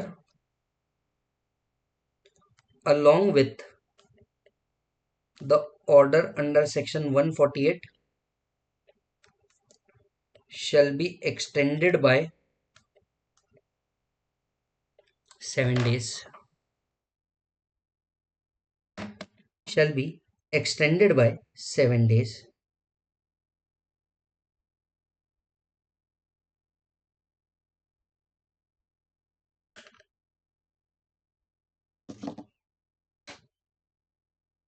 done है मालिक? तो चलो अब ध्यान से सुनना, क्या करेंगे हम लोग सबसे पहले। सर सबसे पहले क्या किया जाएगा, रीअसेसमेंट करना है तो अप्रूवल लिया जाएगा। अप्रूवल के बाद क्या होगा, हम लोग टाइम लिमिट चेक करेंगे कि नोटिस भेज सकते हैं क्या, 3 साल 10 साल वाला प्रोविजन। हालांकि कोर्ट का ऑर्डर आया होगा तो कोई टाइम लिमिट नहीं रहने वाला। इसके बाद क्या करना होगा, नोटिस भेजने से पहले OOBH देना होगा। क्या देना होगा सर, OOBH देना होगा। अब एक और प्रोविजन लाया 148B, एक और प्रोविजन लाया 148B, right. In case where search is initiated under 132, in case of an assessee or any other person, survey is conducted under 133A other than the TDS survey, then assessment or reassessment shall not be made by AO below the rank of JC except with prior approval of AC, AD, JC, JD। तो इन्होंने क्या कहा, मान लीजिए अगर आप reassessment open कर रहे हैं आफ्टर सर्च एंड सीजर, अगर आप रीअसेसमेंट ओपन कर रहे हैं आफ्टर सर्च एंड सीजर या सर्वे, देन असेसमेंट और रीअसेसमेंट कौन करेगा, it shall be done by AO not below the rank of JC. तो भैया जेसी के लेवल का ही ऑफिसर करेगा, और जेसी के नीचे वाला ऑफिसर अगर असेसमेंट करना चाह रहा है तो उसको प्रायर अप्रूवल लेना पड़ेगा एसी, एडी, जेसी या जेडी से। तो सीधी सी बात है, रेड वाले केसेस लोअर लेवल ऑफिसर के पास नहीं रखे गए हैं, एटलीस्ट ज्वाइंट कमिश्नर लेवल के पास क्या किए गए हैं, रखे गए हैं।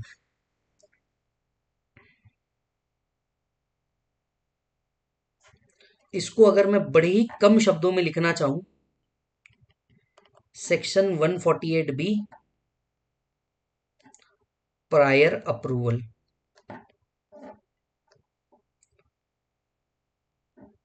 Search cases oblique survey cases covered under reassessment shall be done by AO not below the rank of JC or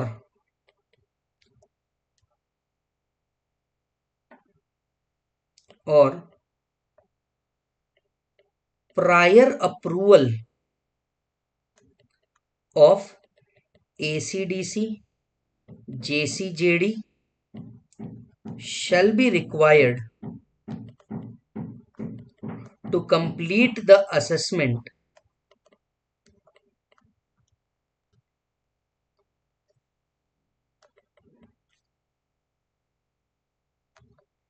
by any other AO in case of search.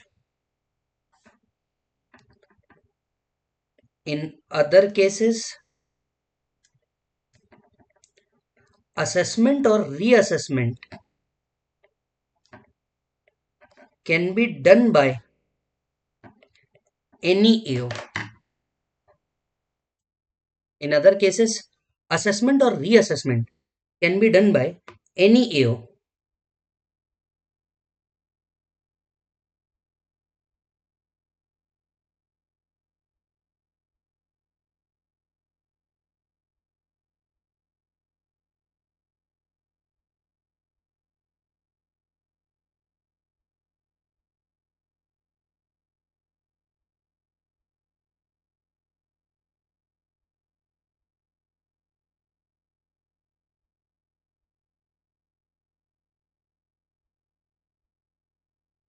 रहने मालिक। तो भैया सर्च सर्वे वाले केसेस का इनकम एस्केपिंग असेसमेंट कौन handle करेगा? Not below the rank of JC. और भैया कोई और व्यक्ति है, कोई और केस है तो कोई भी एओ हैंडल कर सकता है, कहीं कोई दिक्कत नहीं है, कहीं कोई दिक्कत नहीं है। क्लियर है मालिक? ये चलो आओ, सीक्वेंस से पढ़ रहे हैं सर एक एक सेक्शन। सबसे पहले अप्रूवल लेंगे, अप्रूवल लेने के बाद ये चेक करेंगे कि टाइम लिमिट है क्या नोटिस इशू करने का। कोर्ट का केस है तो हमें टाइम लिमिट देखना ही नहीं है। फिर नोटिस इशू करने से पहले ओओबीएच देख लेंगे। फिर असेसमेंट करने से पहले ये देखेंगे कि भैया सर्च वाले केस है या अदर है। सर्च वाले केसेस है तो जेसी हैंडल करेंगे, और उसके बिलो के केसेस है या कोई अदर केसेस है तो कोई भी एओ हैंडल कर सकता है। अब हम फाइनली आते हैं नोटिस अंडर सेक्शन 148 पे। अब ये नोटिस अंडर सेक्शन 148 क्या है? आपने इतनी रामायण तो बार बार 148 के तहत सुन ली, अब ये 148 क्या है प्लीज ध्यान से सुनिएगा। देखिए मान लीजिए कोई भी असेसी है जिसका लेट से 21-22, राइट, 21-22 में कुछ इनकम एस्केप हो गया होगा। ना वो 143 में पकड़ाया गया, ना वो 144 में पकड़ाया गया, दोनों का टाइम लिमिट भी असेसमेंट का क्या हो चुका होगा, कंप्लीट हो चुका होगा। तो क्या ऐसे केस में वो कभी नहीं पकड़ा जाएगा? नहीं, ऐसा नहीं है। ऐसे केस में उसको पकड़ा जा सकता है, हम उसको फिर से असेसमेंट में ला सकते हैं using the power under section 148। मान लीजिए आगे के कभी ईयर्स के अंदर में किसी और फाइल को वो चेक कर रहा था, या एसएससी की फाइल को क्या कर रहा था, वो चेक कर रहा था। चेक करते करते उसको समझ में आया, आई ला, इसी एसएससी का मैंने कुछ दिनों पहले ट्रांजैक्शन किया था, उसके अंदर में तो मैंने ये पकड़ा ही नहीं। और उसके बाद में ध्यान में आता है कि यार ये केस तो इनकम एस्केपिंग असेसमेंट का होना चाहिए, या इसके ऊपर तो क्या लगना चाहिए था, टैक्स लगना चाहिए था, पर मैंने उस फलाना फलाना फाइल में ऐसा नहीं किया। वो केस को वो ओपन कर सकता है। 148 क्या करवाता है? 148 उस एसएससी को सबसे पहले नोटिस देख करके बोलता है रिटर्न भर। कौन से साल का रिटर्न भरना है? जिस साल की इनकम एस्केप हुई है, एओ के पास इंफॉर्मेशन है कि इस साल की इनकम क्या हुई है, एस्केप हुई है, तो उस पर्टिकुलर ईयर या एक से ज्यादा ईयर्स के लिए वो क्या करवाता है, रिटर्न भरवाता है। यानी 148 का सोल काम क्या है, एसएससी से फिर से क्या करवाना, रिटर्न भरवाना। ये जो रिटर्न भरवाया जाएगा, ये रिटर्न इनकम एस्केपिंग असेसमेंट का होता है, ये रिटर्न सेपरेटली भरा जाता है। 148 का नोटिस आया तो आपने बिल्कुल मान करके चल लेना ऑफिस के अंदर में कि भैया इसके तो इनकम एस्केपिंग असेसमेंट लग गए, अब इसकी फाइल बड़े में ओपन होगी। अब इसकी फाइल कैसे ओपन होगी सर? बड़े में अब इसकी फाइल ओपन होगी। तो अब क्या होता है, 148 का जैसे आप नोटिस इशू करते हो ना मालिक, 148 का जैसे नोटिस इशू करते हो, एसएससी को क्या करना पड़ता है, वापस से रिटर्न भरना पड़ता है, और ये पूरी चक्री क्या हो जाती है, वापस शुरू होती है। आइए मैं आपको समझाता हूं कैसे। इनकम एस्केपिंग असेसमेंट, जरा इनकम टैक्स अथॉरिटी के पास जाओ। देखो, जैसे ही असेसमेंट और रीअसेसमेंट 147 के अंदर में ओपन हुआ, आपको क्या कहा जाता है, after filing return assessment will start again. ये रिटर्न सीधा सीधा क्या किया जाता है, असेसमेंट के लिए लिया जाता है। ये रिटर्न जो आप फाइल कर रहे हैं, ये अज्यूम किया जाता है ये रिटर्न 139 के अंदर में फाइल हुआ है। अब रिटर्न फाइल हुआ है और केस 148 का है, मतलब मैंडेटरी असेसमेंट में आ जाता है। यहां से असेसी से कुछ और इंफॉर्मेशन मंगाने के राइट वापस से चालू होते हैं सेक्शन 142 के अंदर में। 142 के अंदर में जैसे उससे इंफॉर्मेशन आती है और डिटेल में चेकिंग होती है कि भैया क्या सच में इनकम एस्केप हुई है, एटसेट्रा एटसेट्रा एटसेट्रा, और आपका असेसमेंट वापस से होता है या तो 143 के अंदर में या तो 144 के अंदर में। यानी प्रैक्टिकली स्पीकिंग जो आपसे कह रहा था, असेसमेंट दो ही प्रकार के होते हैं, 143, 144। 147 is just a power to open the assessment again. 147 is just a power to open the assessment again.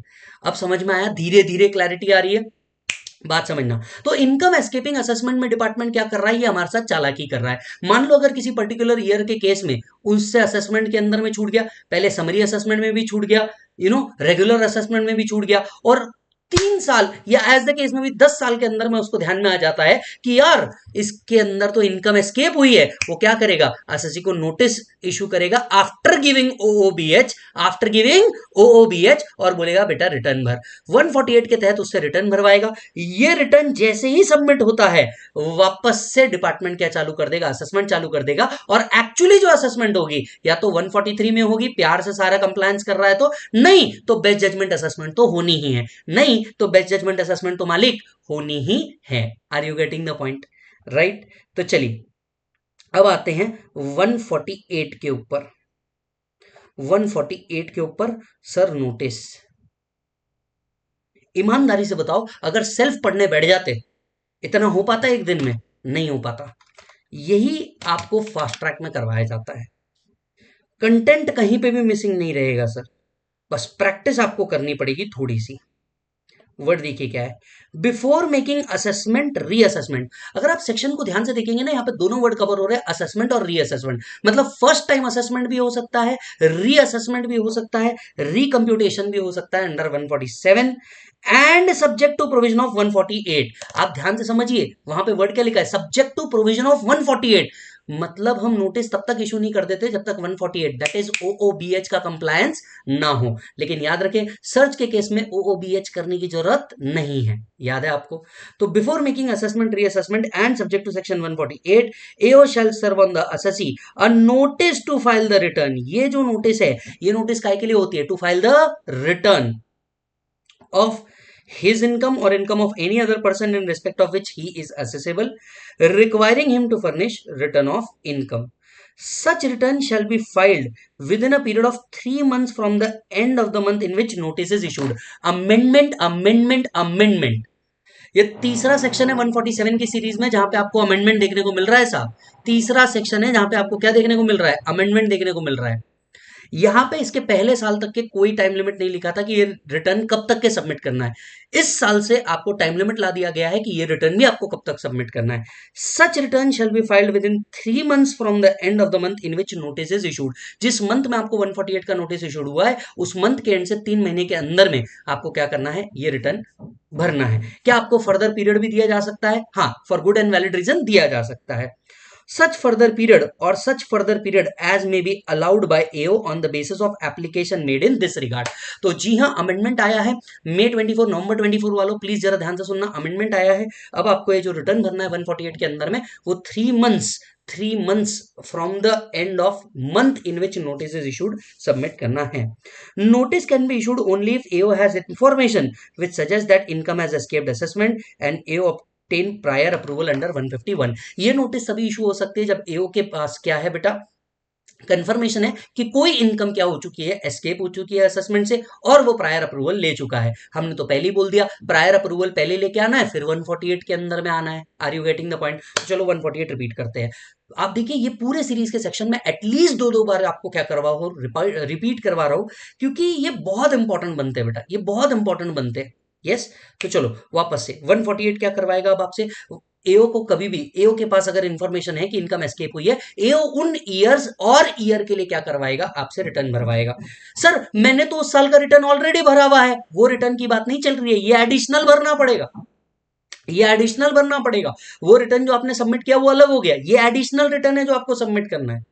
ये क्या है बेटा, एडिशनल रिटर्न है जो आपको क्या करना है, सबमिट करना है। अच्छा जी sir,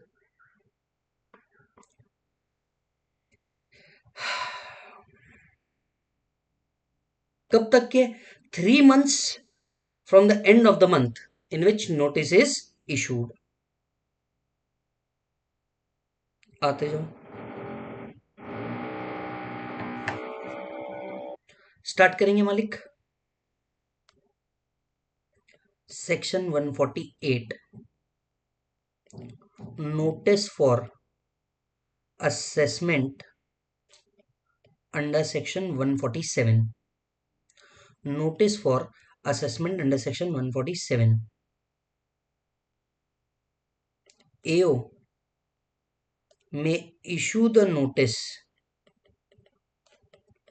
for assessment oblique reassessment under section 147 and subject to section 148A।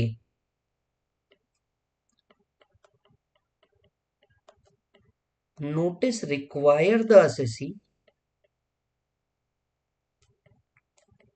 to file return in prescribed form and such return shall be filed within 3 months amendment from the end of the month in which notice is received by assessee.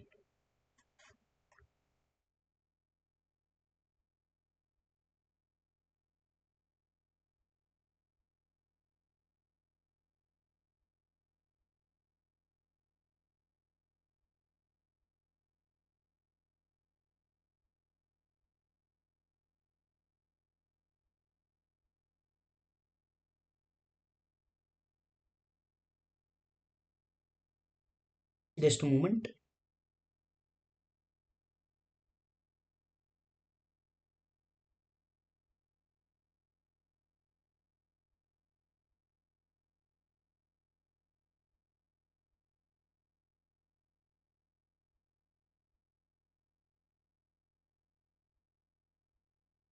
Notice is issued only if AO has information that income has escaped assessment. Notice is issued only if the AO has information that income has escaped assessment.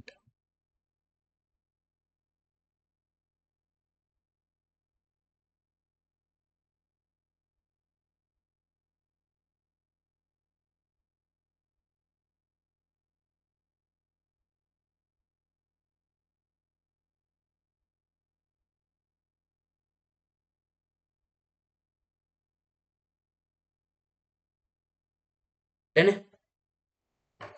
चलो, अब एक सवाल मन में उठता है, ये कैसे पता करेंगे कि भैया AO has information which suggest that income has escaped assessment?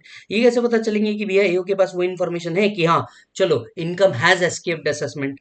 इसके लिए इन्होंने क्या किया है सर, जरा इधर देखिए, इसके लिए ही इन्होंने एक्सप्लेनेशन 1 और 2 ऐड किया है इन सेक्शन 148।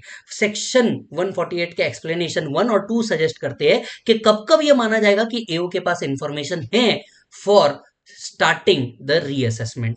सबसे पहले आते हैं एक्सप्लेनेशन नंबर 2 के ऊपर।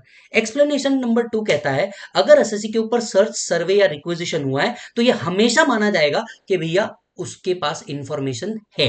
मतलब अगर रेड हुई है तो डायरेक्ट आप क्या कर सकते हो, रीअसेसमेंट स्टार्ट कर सकते हो, राइट? उसके अलावा कोई इंफॉर्मेशन की जरूरत नहीं पड़ेगी। अगर रेड वाला केस है, सर्च सीजर रिक्वेजिशन वाला केस है, तो it is assume that AO has information. अभी कुछ देर पहले मैं आपसे यही कह रहा था कि अगर सर्च, सर्वे, रिक्वेजिशन हुआ है तो ये हमेशा माना जाता है दैट एओ हैज इंफॉर्मेशन और वो क्या कर सकता है, रीअसेसमेंट अंडर 147 चालू कर सकता है, बराबर।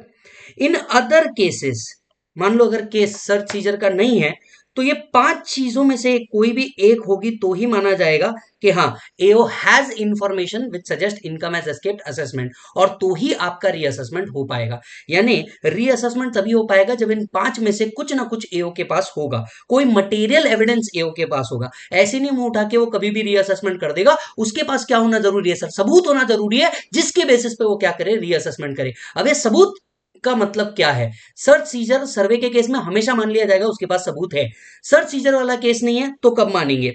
Where any information as per risk management strategy formulated by CBDT, कोई इंफॉर्मेशन उसको रिस्क मैनेजमेंट स्ट्रेटेजी के थ्रू मिली होगी जो सीबीडीटी से आता है। इन शॉर्ट उसके पास अगर कोई इंटरनल इंफॉर्मेशन अवेलेबल होगी रिस्क मैनेजमेंट स्ट्रेटेजी के हिसाब से तो वो यूज कर सकता है। दूसरा, any audit objection to the effect that assessment in case of assessee for the relevant assessment year has not been made in accordance with the provision of the act, उसके पास कोई ऑडिट ऑब्जेक्शन अवेलेबल है, उसके पास कोई audit objection available है कि उस पर्टिकुलर रिलेवेंट असेसमेंट ईयर का जो कंप्यूटेशन है वो सही नहीं किया गया है।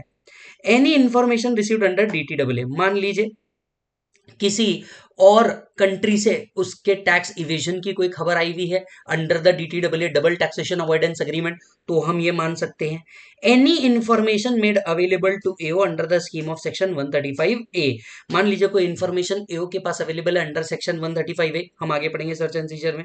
या any information which require action in consequence to the order of tribunal और कोर्ट, मान लीजिए अगर कोर्ट या ट्रिब्यूनल से भी ऑर्डर आया है तो हम मान लेंगे कि एओ के पास इंफॉर्मेशन है और वो फिर क्या कर सकता है, रीअसेसमेंट अंडर 147 कर सकता है। तो चलो come on once again, reassessment के लिए क्या चाहिए भैया, एओ के पास इंफॉर्मेशन चाहिए। कब माना जाएगा इंफॉर्मेशन है, एक्सप्लेनेशन टू कहता है, कौन बेटा, एक्सप्लेनेशन टू कहता है कि हाँ सर्च सीजर रिक्वेजिशन के केस में हमेशा माना जाएगा इंफॉर्मेशन है।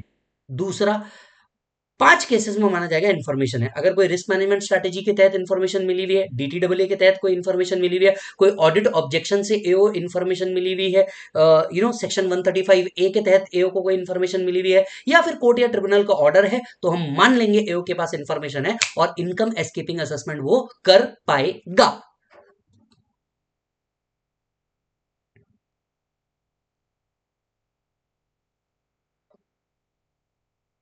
आज अगर देखोगे ना मालिक, हमने बहुत ज्यादा नहीं पढ़ा, पर एक ही सेक्शन को मल्टीपल टाइम पढ़ा हम लोगों ने।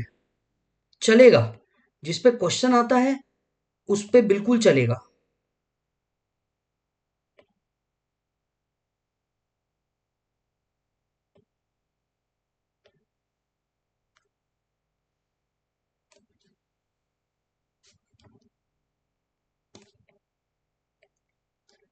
in case of search seizure requisition,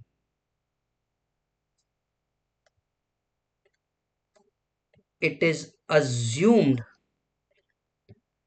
AO has information of escaped income। याद है, अगर एओ के पास ऐसी कोई इंफॉर्मेशन है, उसे ओओबीएच देने की भी जरूरत नहीं पड़ेगी। 148 ए लिंक हो रहा है, इंटरलिंकिंग हो रहा है, उसे कोई ओओबीएच देने की जरूरत नहीं, वो डायरेक्टली क्या कर सकता है, नोटिस इशू कर सकता है। सिर्फ उसको देखना है 149 के टाइम लिमिट के अंदर में है क्या। यानी अगर सर्च सीजर हुआ है, वो डायरेक्टली क्या कर सकता है सर, ओओबीएच दे बगैर सिर्फ उसको ये देखना है भैया नोटिस का टाइम लिमिट बचा है क्या, और नोटिस का टाइम लिमिट अगर बचा है तो काम खत्म, वो डायरेक्टली क्या कर सकता है, इनकम एस्केपिंग असेसमेंट शुरुआत कर सकता है। Are you getting the point? Yes.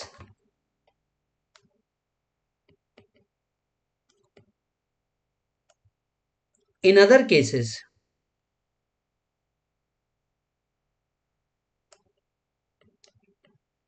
it will be assumed that AO has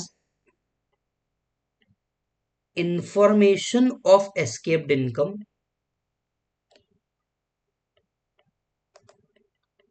if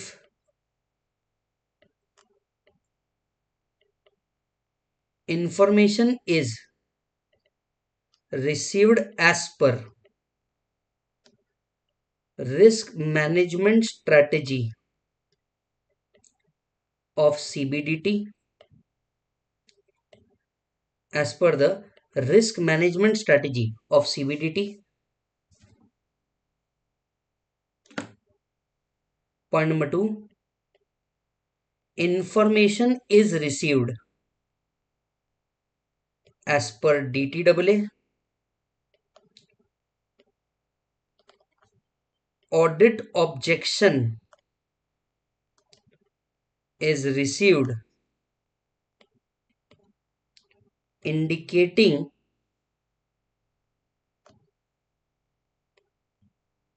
income is not properly computed,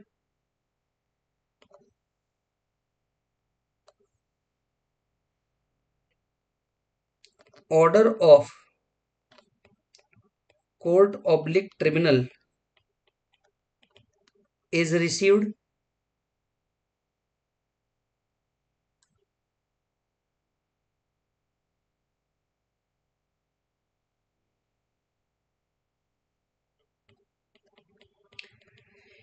information is available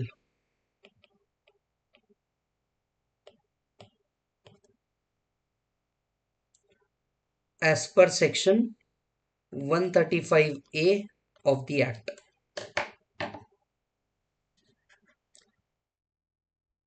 Information is available as per 135A of the Act.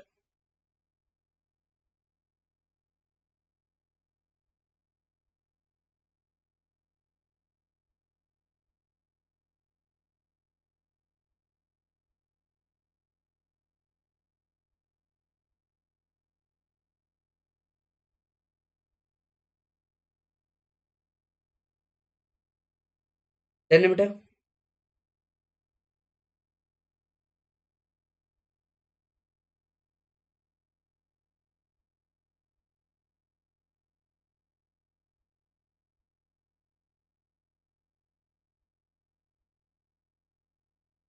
चलो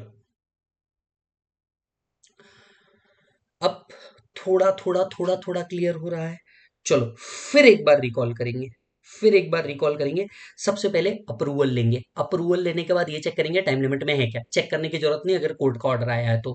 इसके बाद क्या देंगे, ओबीएच देंगे, उसकी भी सुनेंगे, SSC की भी सुनेंगे। हालांकि सर्च सीजर रेड के केस में सुनने का काम नहीं है। अगर रेड वाला केस है तो एटलीस्ट जेसी हैंडल करेगा, रेड वाला केस नहीं है तो कोई भी ऑफिसर हैंडल कर सकता है। फिर उसको नोटिस देंगे, नोटिस भेज के बोलेंगे रिटर्न भर। अब अज्यूम करते हैं कि हमने 148 का उसको क्या दिया होगा, नोटिस दिया होगा और बोला होगा कि बेटा तेरे को क्या करना है, रिटर्न सबमिट करना है। बोला होगा तेरे को बेटा क्या करना है, रिटर्न सबमिट करना है फॉर दैट पर्टिकुलर ईयर्स। इसके बाद क्या होता है, उसने रिटर्न भरा होगा, वापस जाओ, उसने क्या किया होगा सर, रिटर्न भरा होगा, ये रिटर्न वापस से जाएगा राइट असेसमेंट की गेम में। ये वापस से पूरा सर्कल चालू हो जाएगा, ये वापस से पूरा सर्कल चालू हो जाएगा।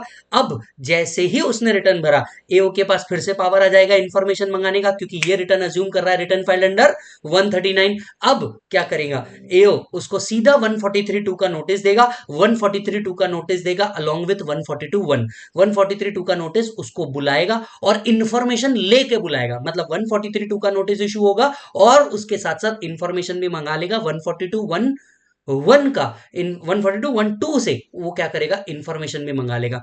और उसके बाद असेसमेंट होगी बेटा 143 के तहत। तो टेक्निकली 147 कोई असेसमेंट नहीं है, 147 power to open the assessment again है। 147 क्या है बेटा, power to open the assessment है एंड हेंस प्रूव्ड। तो अगर आपका असेसमेंट पहले हुआ हो या नहीं हुआ हो डजंट मैटर, 147 आपको पावर दे देता है उस ईयर का फिर से असेसमेंट करने के लिए।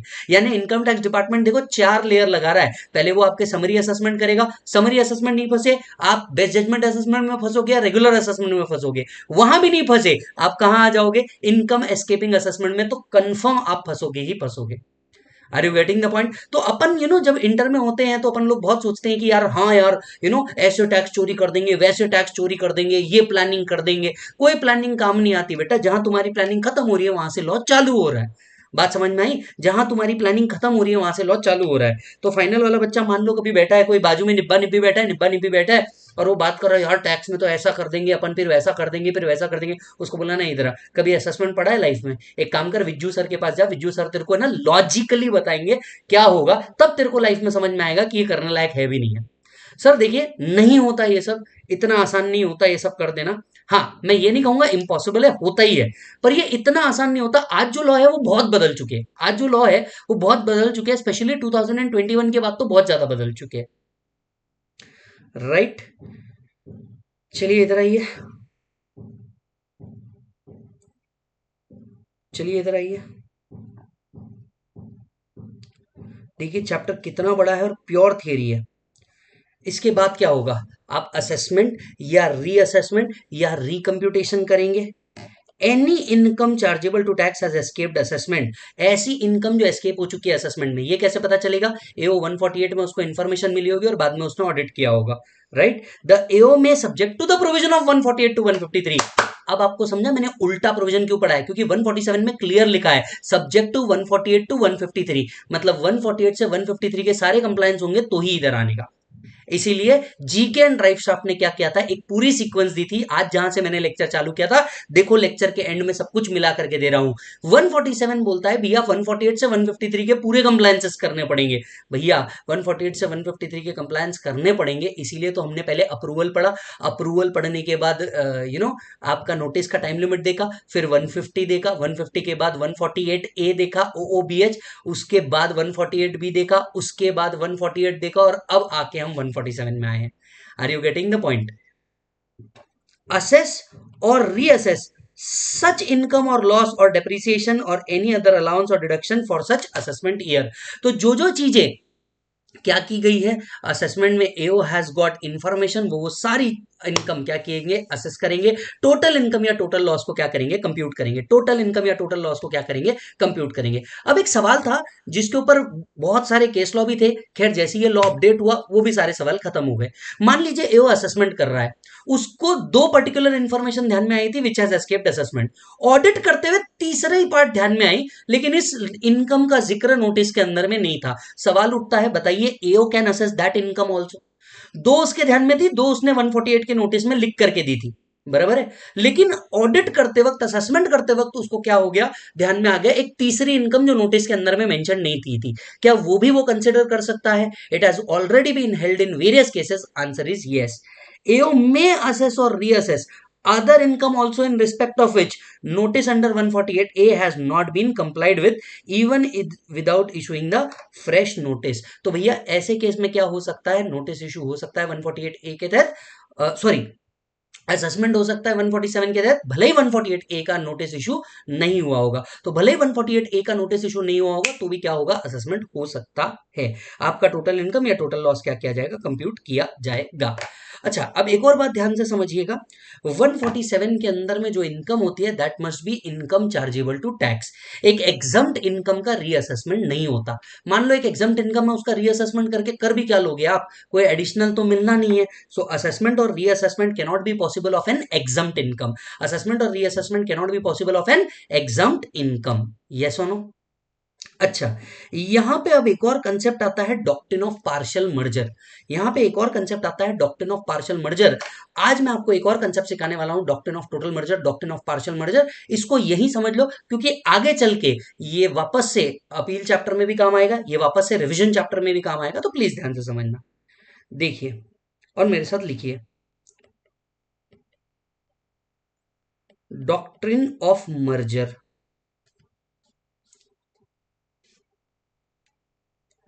एक जगह है total merger,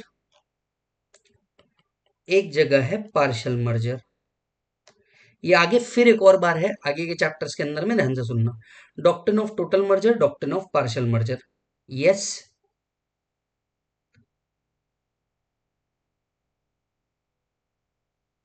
doctrine of partial merger क्या बोलता है?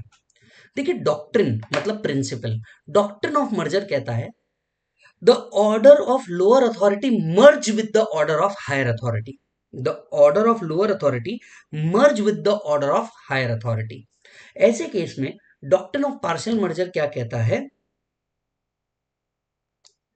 If any matter is subject to appeal or revision, then reassessment of such matter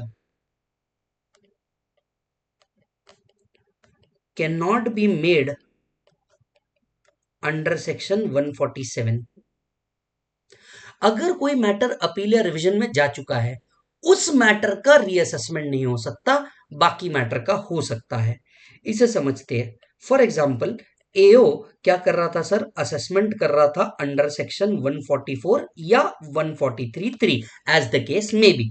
assessment करते वक्त उसने क्या कर दिया, डिसअलाउ कर दिया सर्टन एक्सपेंसेस, डिसअलाउ कर दिया कुछ एक्सपेंडिचर ABCD, ऐसे चार उसने क्या कर दिया, डिसअलाउ कर दिया। अब मान के चलिए सी और डी से रिलेटेड मैटर को असेसी ने फाइल कर दिया अपील, बराबर है। सी और डी वाला मैटर किसने फाइल कर दिया, असेसी ने फाइल कर दिया इसके खिलाफ अपील कि मेरे को लगता है ये दो एक्सपेंसेस तो अलाउ होने ही चाहिए, ये दो एक्सपेंसेस तो अलाउ होने ही चाहिए। अब क्या होगा, अब क्या होगा, ध्यान से सुनना, अब क्या होगा, ऐसे केस में reassessment of only A and B is possible by AO। मतलब जो मैटर हायर अथॉरिटी के पास चले गया, लोअर अथॉरिटी उस मैटर को डील नहीं करेगा। The order of low the matter which is a subject matter of appeal और revision, the order of lower authority merge with the order of higher authority. अब सी और D वाले matter का reassessment नहीं हो सकता, सिर्फ ए और बी वाले मैटर का ही रीअसेसमेंट हो सकता है। सी और डी वाला मैटर अब अपील में हैंडल होगा या रिविजन में हैंडल होगा। यस, इसको कहा जाता है डॉक्ट्रिन ऑफ पार्शियल मर्जर। तो यहां पे भी सेम है, अगर सी और डी अपील में चले गए तो रीअसेसमेंट सिर्फ ए और बी का हो सकता है, सी और डी का रीअसेसमेंट ए ओ नहीं कर सकता। चेक करो।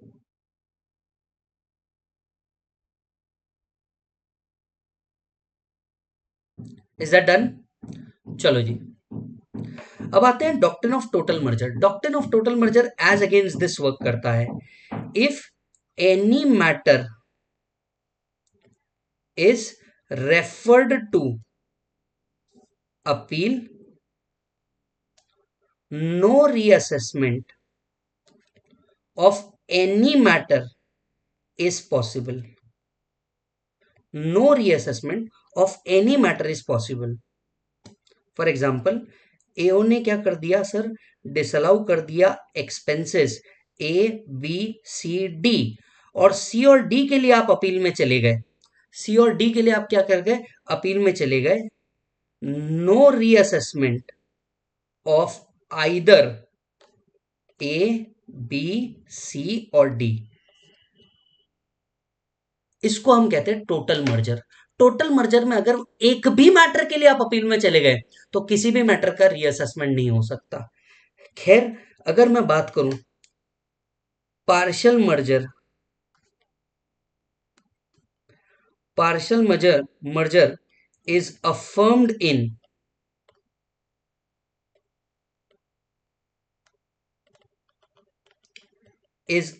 इन सेक्शन 147, 246, 154।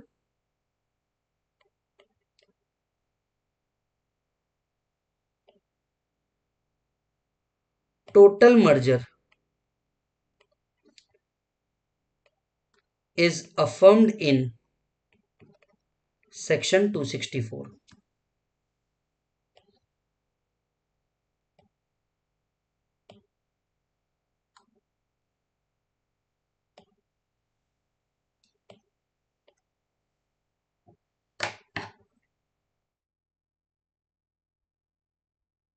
चेक कर लो मालिक।